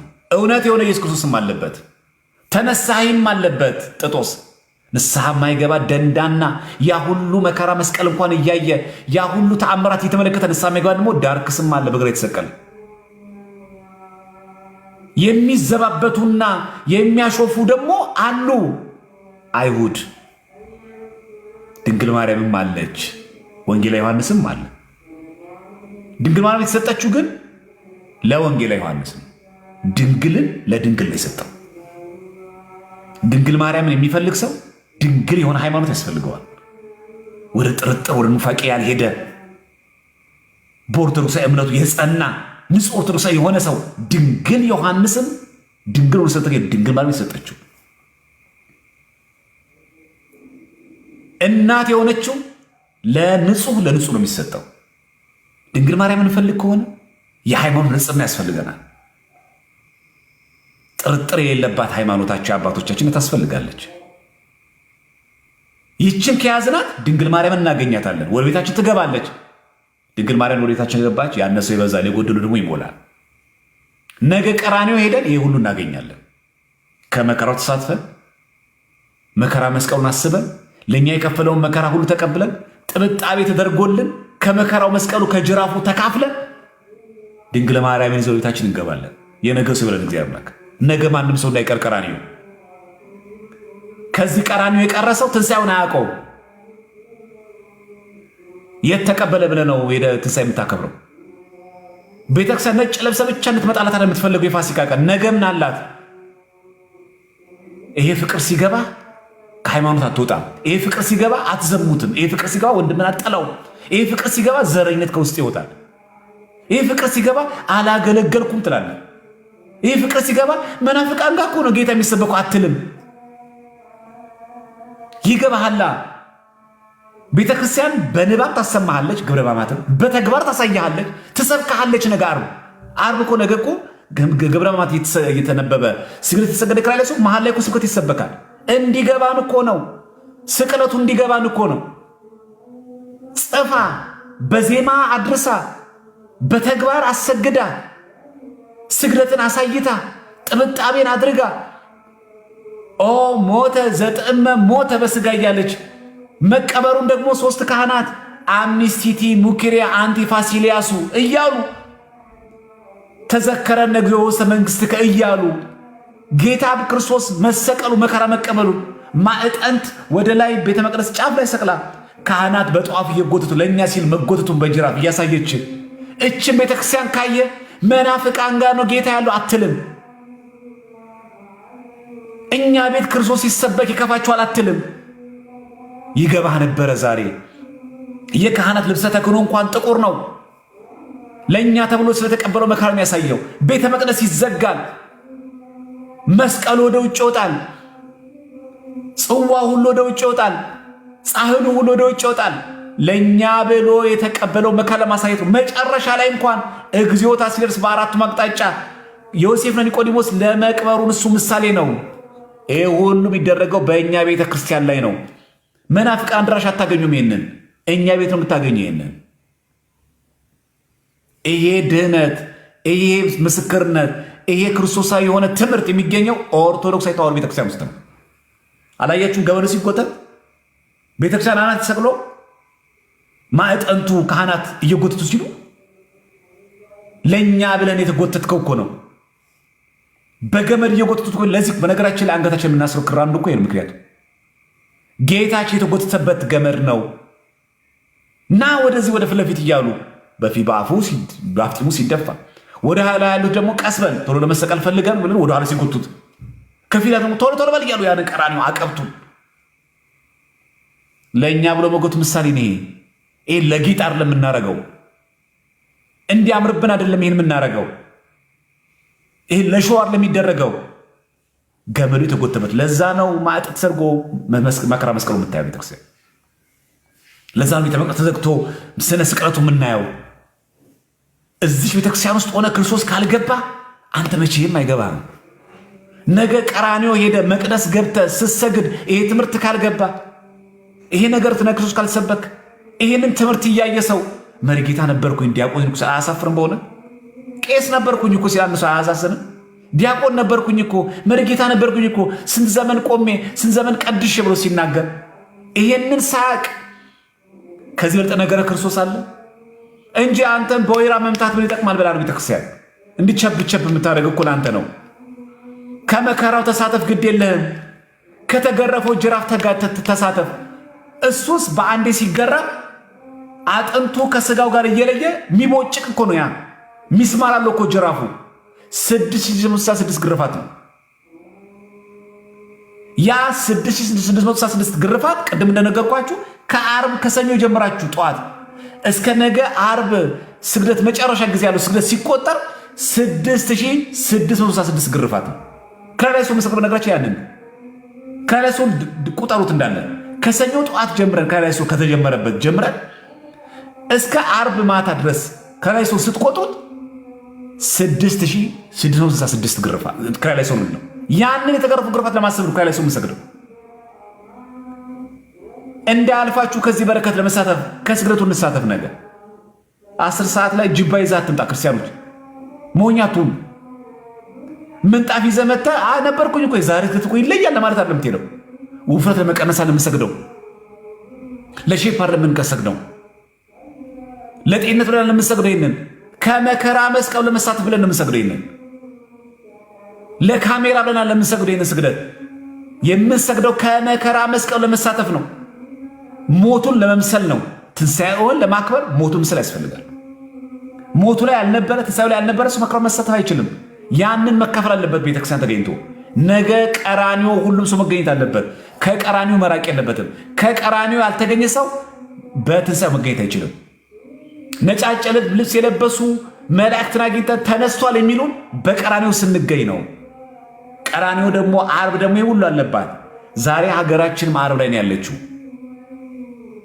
አዎ ሰቃላን የበዙበት እውነት የሆነ ኢየሱስ ክርስቶስ እንደተሰቀለ ዓርብ ቀን እውነት የሆነች ቤተክርስቲያን ዛሬ እየተሰቀለች ነው ያለችው።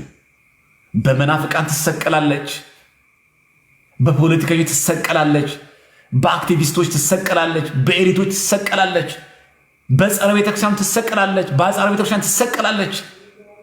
ክርስቶስን እኮ አሰብክም። ሀገሪቱን እኮ ወደ ኋላ ያደረገችው በዓል እያከበረች ሀገሪቷን እኮ ድሃ ያደረገች ናት። ዛሬም ቤተክርስቲያን ትሰቀላለች። ዛሬ ቀራንዮ ያለችው ኢትዮጵያ። ዛሬም ካህናት በግፍ ይገደላሉ። ዛሬም ቤተክርስቲያን በይፋ ይቃጠላል። ጀብድ ነው። በቃ የፖለቲካ ማስፈጸሚያ ናት ዛሬ ቤተክርስቲያን። ማንም ገፊዋ እንደፈለገ ያረጋታል፣ ይጋፏታል፣ ይጠሏታል። ዛሬም ቤተክርስቲያን ትገፋለች። ዛሬም አላት ይሄ መከራ።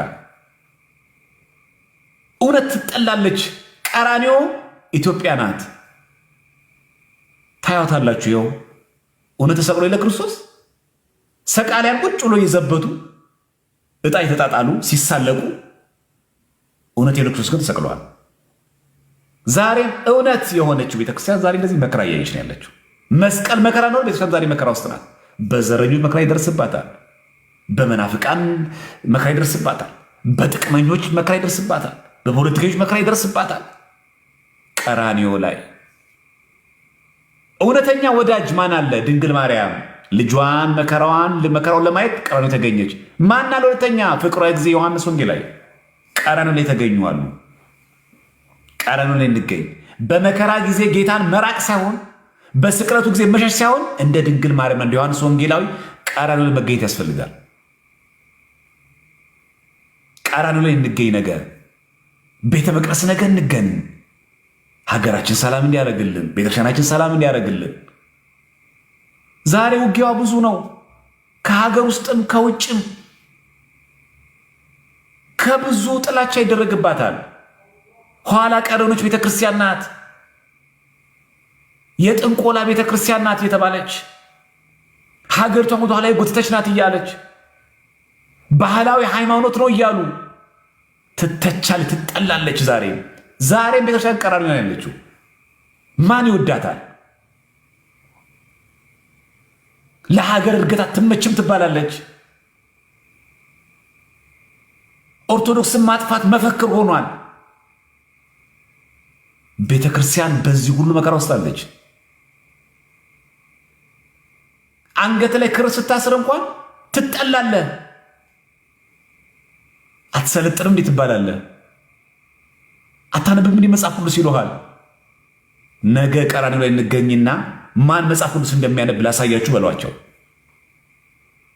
የዚህ መስቀል ትርጉም እንዲገባ ከፈለክ ትርጉሙ እንዲገባ ቀራንዮ እንገናኝ፣ መስቀል ላይ እንገናኝ። ነገ ቀራንዮ ቤተክርስቲያን ላይ እንገናኝ። ማን ተሰቅሎ እንደምታየው ማን እንደምትሰብክ ቤተክርስቲያን ቅዳሴውን ሁሉ አቁማ በሰሙነ ሕማማት እንዴ ኮከብ እስከሚታይ እኮ ይጹም ነው የሚለው እኮ ሰሙነ ሕማማት ታውቃላችሁ። ኮከብ እስከሚታይ ማታ ድረስ ነው የሚጸልይ። ጨው የሌለበት ምግብ ተመገቡ ነው እኮ ይሉ ፍትሐ ነገሥት። የትኛውም በዓል እኮ አይከበርም። ፍትሐት የለም፣ ተክሊል የለም፣ ክርስትና የለም፣ ጸሎተ ንስሐ የለም፣ ፍትሐት ዘወልድ የለም፣ ጸሎተ አስተስርዮ የለም፣ በመስቀል መባረክ የለም፣ ኑዛዜ መቀበልም መስጠትም የለም። ከዚህ የበለጠ በዓል የለም። የግዝት በዓላት እንኳን ቢውሉ ስለ በዓሉ ክብር ሲባል ይሻራሉ።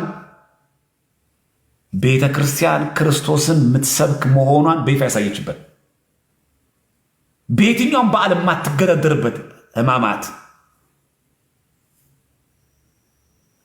ፍትሐ ነገሥትን አንብቡት። በአብይ ጾም ወቅት ባልና ሚስት ሩካቤ ሥጋ ሊያደርጉ አይገባም ይልና በሰሙነ ሕማማት ግን ይላል። በጣም በጣም ጥብቅ ነው ይላል። በሰሙነ ሕማማት ሩካቤ ሥጋ የሚያደርጉ ባልና ሚስት ግን መከራ መስቀሉ እያዩ ማልቀስ ሲገባቸው ሩካቤ ሥጋ ካደረጉ ወዮላቸው ነው የሚለው ፍትሐ ነገሥት ቃል በቃል አሌሉም ነው የሚለው። ወዮላቸው ነው የሚለው። ጥብቅ ነው። በቃ ሕማማት ጥብቅ ናት። ሰው ሞቶ ሰውን የሚያክል ፍጡር ባሪያ ስለተፈጠረ እንኳን ፍታት የለውም፣ ይቀበራል። ልክ የሆሳዕና ቀን የቁም ፍታት እንደደረግን። ስለዚህ ሆሳዕና ቀን ምን ነበር ማለት ነው?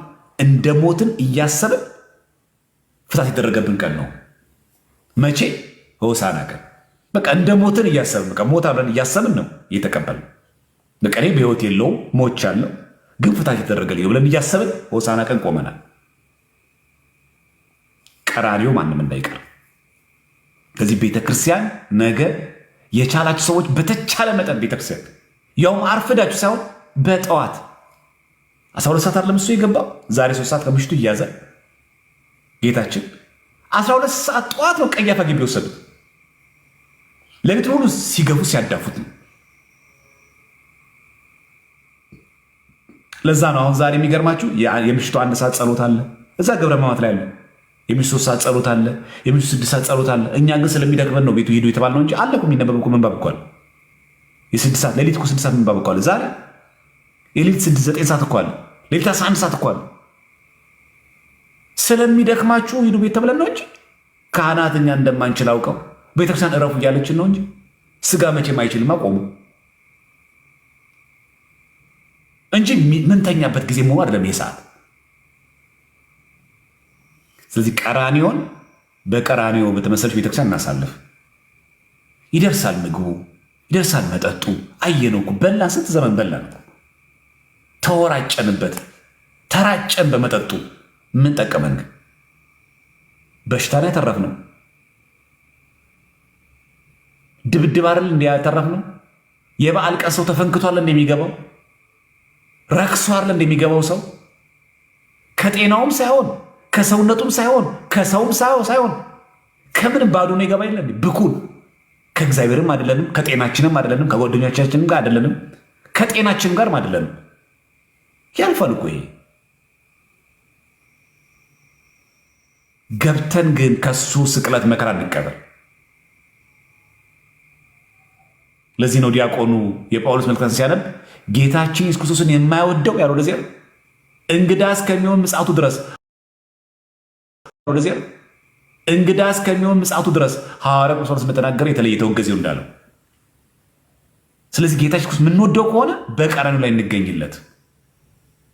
እስቲ መከራውን እንስማው ነገር እስቲ መንባባቶቹን ሲናዳምጥ የነቢያቶቹ ትንቢት ሱባኤ ተቆጠረለት፣ ትንቢት ተነገረለት፣ ነገረ ክርስቶስን መከራው ነገ እንይለት። ስለዚህ ነገ ሲያልቅ ሳይሆን በጠዋቱ ተገኝተን ከጸሎቱ እንሳተፍ።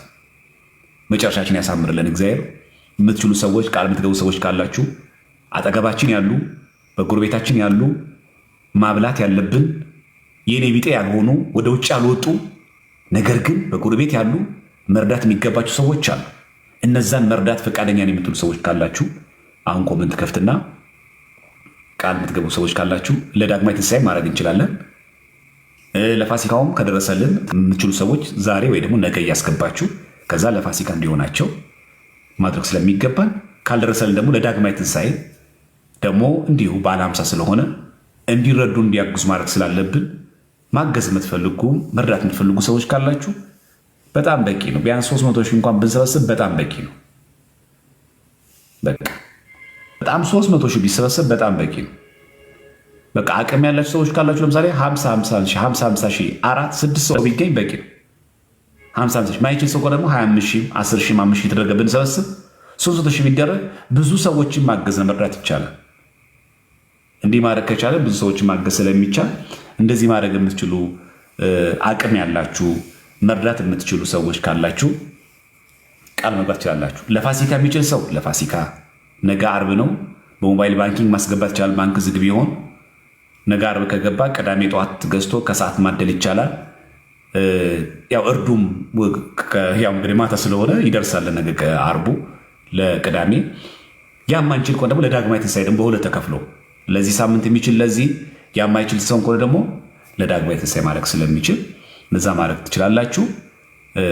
ስለዚህ ይህንን ማገዝ የሚችል መርዳት የምትፈልጉ ሰዎች ካላችሁ በኢንቦክስ ጻፉልኝ። በቴሌግራም በኢንቦክስ ጻፉና ከዛኛ በተለያየ መንገድ የተጎዱትን አጠገባችን ያሉትን መርዳት የሚፈልጉትን መታገዝ የሚያስፈልጋቸውን ሰዎች ልክ እንደዚህ ሁሉ ከራሳችን ከአጠገባችን ካሉ ሰውን ጀምረን ማድረግ አለብን። እግዚአብሔር በቸርነቱ ብዛት የሁላችን መጨረሻ ያሳምርልን። ቃል የሚገባ ሰው ካለ ቃል ይቀበላለሁ። ከዛ በኢንቦክስ ጽፉልኝ አላችሁ። ቃል የሚገባ ሰው ካለ እቀበላለሁ። ይቅርታ በጣም ረጅም ሰዓት ወሰድኩባችሁ። ያው የግድ ስለሆነ ነው መወያየቱ መማማሩ። በዓሉ ደግሞ መከሪያ በቤተክርስቲያን ስለሆነ ብዙዎቻችን ደግሞ አርፍደን ስለምንመጣ ደግሞ በጣም የሚገርም እኮ የኛ ድፍረታችን 10 ሰዓት ሲሆን ጅባ ይዞ ደግሞ ይመጣል። ኃይለኛ በቃ ምንጣፍና ይዞ ይመጣል ነው የሚገርመው። እሺ ሴራ ክብርልን እናቴ ድንግል ማርያም ቋዴ ሊያዝና ዘልትሽ እናቴ ድንግል ማርያም 10 ሺህ ብር። እሺ በኢንቦክስ ጻፉ። በኢንቦክስ አድርጉና ስክሪንሾት አድርጉ። እሺ ሲገባ ቁጥሩን ለይቶ ትክክል ለመርዳት እንዲያመች እንዳይቀላቀል ከሌላ ብር ጋር ማለት ነው።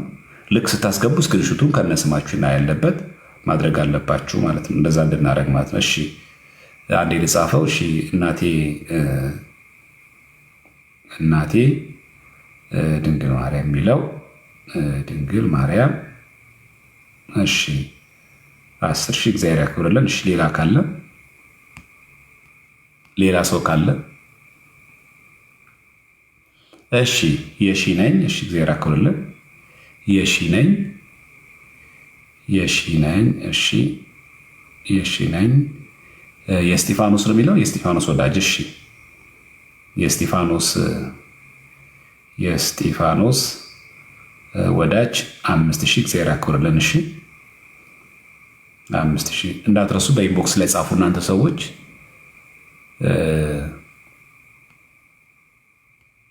እግዚአብሔር ያክብርልን። የምትችሉ ሰዎች ካላችሁ እሺ ፒን አድርጉልኝ። የሚችሉ ሰዎችን ፒን አድርጓቸውና ማድረግ ይችላሉ። እሺ ያቅማችሁ ትችላላችሁ። ያቅም ይቻላል። አዎ ያቅማችሁ ነው። 1000 ይችላል፣ 500 ይችላል። መብቱ ነው። ያቅሙን ያክል ያድርግና ከዛ ማገዝ ነው። ስለዚህ በጎረቤታችን ያሉ አጠገባችን ያሉ መርዳት የሚገባቸው ሰዎች ለፋሲካ የአቅማችን ያክል የምናደርግበት ነው። በቃ እሱን ነው ብላችሁ ዋናው ዓላማችን ምንድን ነው? እኛ በሚገባ ስንበላ ይህንን ያጡ ሰዎች አሉ። እነዛን ሰዎች እንድናግዛቸው ለዛ ነው። እሺ እግዚአብሔር ያክብርልን። እኔ 6000 ማን ነው የሚለው?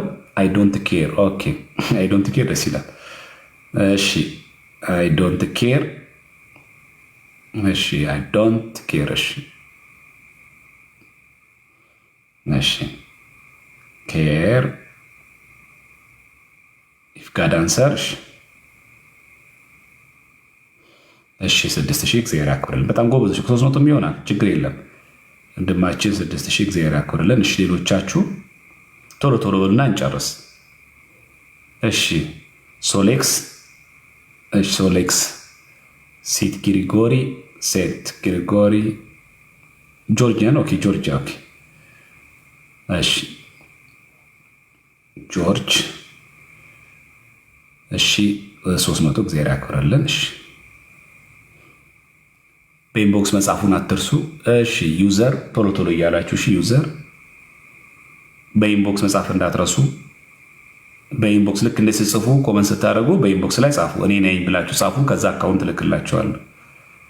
እኔ ነኝ ብላችሁ ጻፉ። እሺ ለዳግማዊ ትንሣኤ 200 ካናዲያን ዶላር። እሺ እግዚአብሔር ያክብርልን። እሺ ቬሮኒካ በኢንቦክስ ጻፉ። ስትገቡ ጻፉ። በተለይ በውጭ ያለ ሰዎች በጣም መርዳት ትችላላችሁ። ይህንን በዓል ከነዛ ሰዎች ጋር አብሮ ለማሳለፍ ማለት ነው። ይሄ እንደዚህ እንደ ሌሎቹ እንደዚህ አናደርግም። ይሄ ቪዲዮ እየቀረጽ ምናምን እንደዛ አናደርግም። እንደዛ አይደረግም።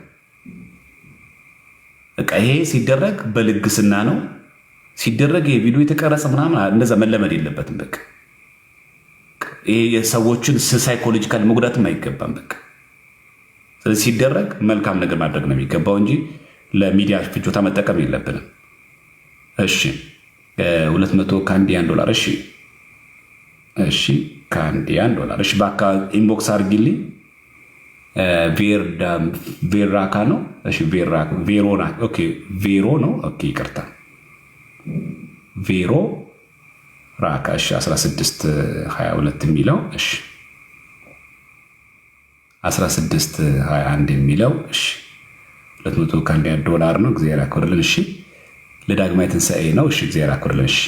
እሺ እግዚአብሔር እረኛዬ ነው። 400 እሺ እያስገባው ላድርግ። እሺ ከማሰለቻችሁ ይሁን። እሺ ሚካኤል አባቴ እግዚአብሔር ያክብርልን። እሺ $100። እሺ እንግዲህ በኢንቦክስ አድርግልን ሚካኤል አባቴ። እሺ ላስገባ መሰለኝ አይ ቲንክ።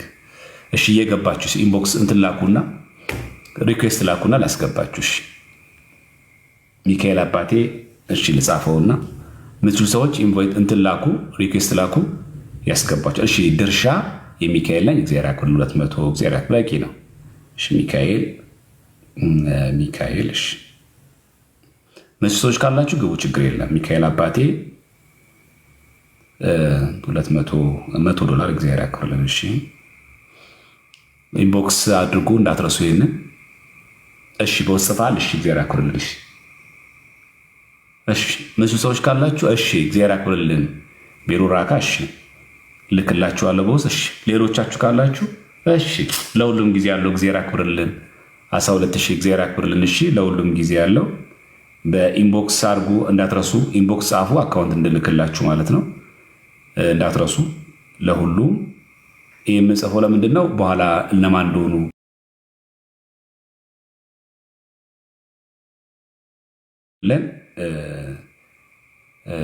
ኢንቦክስ አድርጉ። የንግድ ባንክ አካውንት ልክላችኋለሁ፣ ታስገባላችሁ እዛ ላይ። እሺ በውስጥ መጻፍ አልቻልኩም። ለምን? 3 ጊዜ ያጽፋል። ለዛ እኮ ነው። እናቴ ድንግል ማርያም ያጽፋል። እሺ ሲክ እግዚአብሔር ያክብርልን በእውነት በጣም እናመሰግናለን። እግዚአብሔር ያክብርልን በእውነቱ። እሺ ሲክ እግዚአብሔር ያክብርልን በእውነት። ሲክ ትሩዝ። እሺ ትሩዝ 20 ሺህ እግዚአብሔር ያክብርልን። እሺ ትሩዝ ነው የሚለው። ኦኬ ትሩት ነው የሚለው እንዴ? እሺ ውራያ እሺ እግዚአብሔር ያክብርልን። እሺ በእውነቱ መድኃኒዓለም ይስጥልን። እሺ ሌሎቻችሁ ካላችሁ ቴሌግራም አካውንት ልስጥሽ። እሺ እንደዛ ከሆነ ቴሌግራም አካውንት ይኸውና፣ በኢንቦክስ እምቢ ያላችሁ ሰዎች ቴሌግራም ይኸው ቴሌግራም ይኸውላችሁ እዚህ ጋር ጽፌላችኋለሁ። ይኸው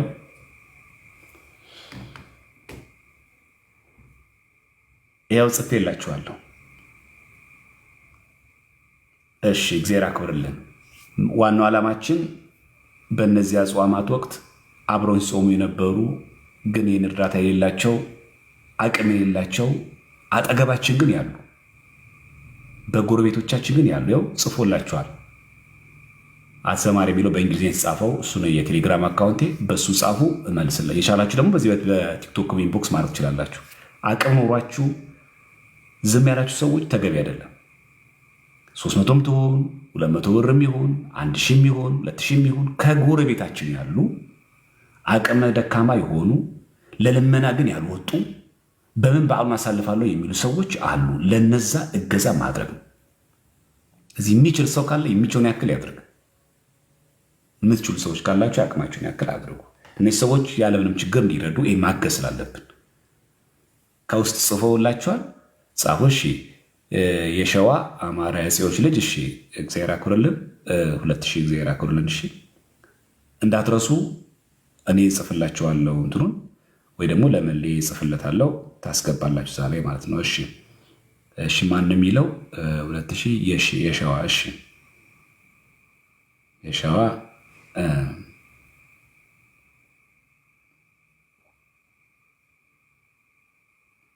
እግዚአብሔር ያክብርልን። እሺ 2000 ሌሎቻችሁ ካላችሁ እነዚህ አቅማችሁን ያክል አድርገን ቢያንስ እነዚህ ሰዎች እንዳይከፋቸው ለተጎዱት ደግሞ እሺ ከጻፋችሁልኝ እኔ ቦክስ ጽፍላችኋለሁ። ከዛ መጀመር ስላለ እናንተም እንደዚህ ያለው ነገራችን ላይ አሁን ለምሳሌ እዚህ የማይናገር ሰው ይኖራል። አጠገባችሁ ነገ ሽንኩርት 2 ኪሎ ከገዛችሁ 1 ኪሎ ለነዛ ጎረቤት ላሉ ሰዎች ስጦታ ነው ብላችሁ እንደምትረዱ አይነት ሳይሆን እንዲህ ቢል አደረግ ነው ብላችሁ እሺ ኤፍሬም እግዚአብሔር ያክብርልሽ። አንድ እሺ እንደዛ አድርጉ። እሺ ለሁላችሁ የቤት ስራ እዚህ ጋር አሁን ላትናገሩ ትችላላችሁ። በኢንቦክስ አድርግልኝ ኤፍሬም እንዳትረሳ። አካውንት ልክልሃለሁ። እሺ ይሄ 1000 እግዚአብሔር ያክብርልን ኤፍሬም። ፍቅረ ስላሴ እሺ ፍቅረ ስላሴ እግዚአብሔር ያክብርልን። ይሄን ማድረግ ያለባችሁ እስቲ 500 ብር እሺ። አቤኔዘር እግዚአብሔር ያክብርልን። እሺ አቤኔዘር ኢንቦክስ ጻፍ ወይ ደግሞ በቴሌግራም ላይ ጻፍልኝ። ፔፓል አካውንት አለ። ፔፓል የለኝም። ፔፓል ያላችሁ ሰዎች ካላችሁ በፔፓል የጻፍ ነው ማስገባት ያላችሁ። 3000 ወለተ ማርያም እግዚአብሔር ያክብርልን። እሺ እሺ እግዚአብሔር ያክብርልን። እሺ ያንቺ 5000 አለ። የትሽ ደግሞ 3000 ነው ለበረከት። እሺ እግዚአብሔር ያክብርልን። እሺ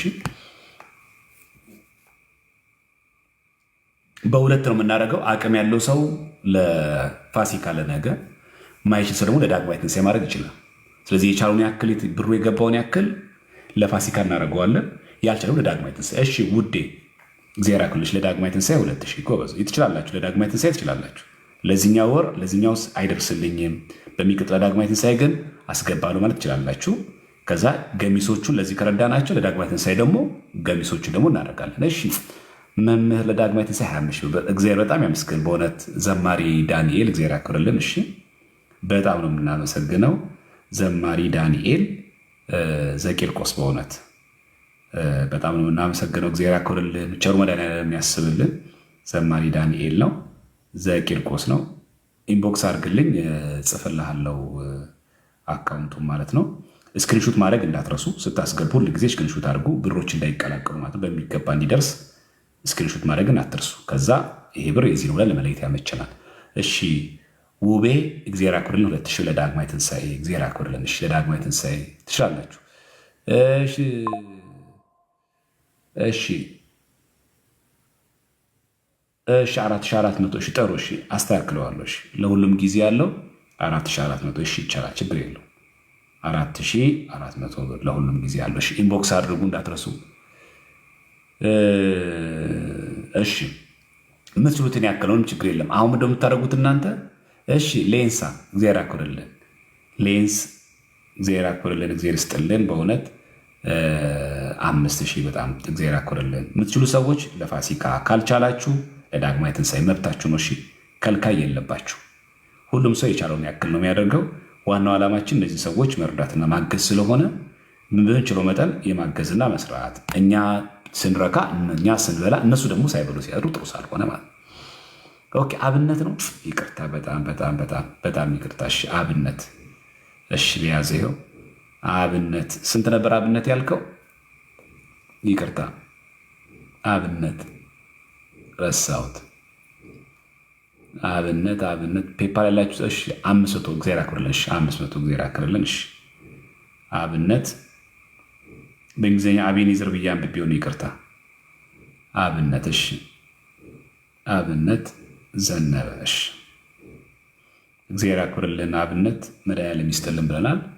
እሺ በሁለት ሰይፍ እሺ ችግር ለማስገባ እሺ የሚገባ ካለ አስገባለሁ። እሺ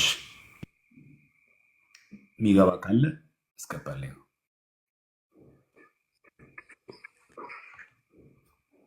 እንደምን አለ? በሁለት ሴት እሺ እንዴት ነሽ እህታችን? እግዚአብሔር ይመስገን። እግዚአብሔር ይመስገን። ወር ዘማርያም እንዴት ነህ? እንኳን አደረሰ። ሰላም ነው? እግዚአብሔር ይመስገን። እንደምን አለሽ? ሰላም ነሽ? ባለፈው አዋርቼክ ነበር ረሳህ?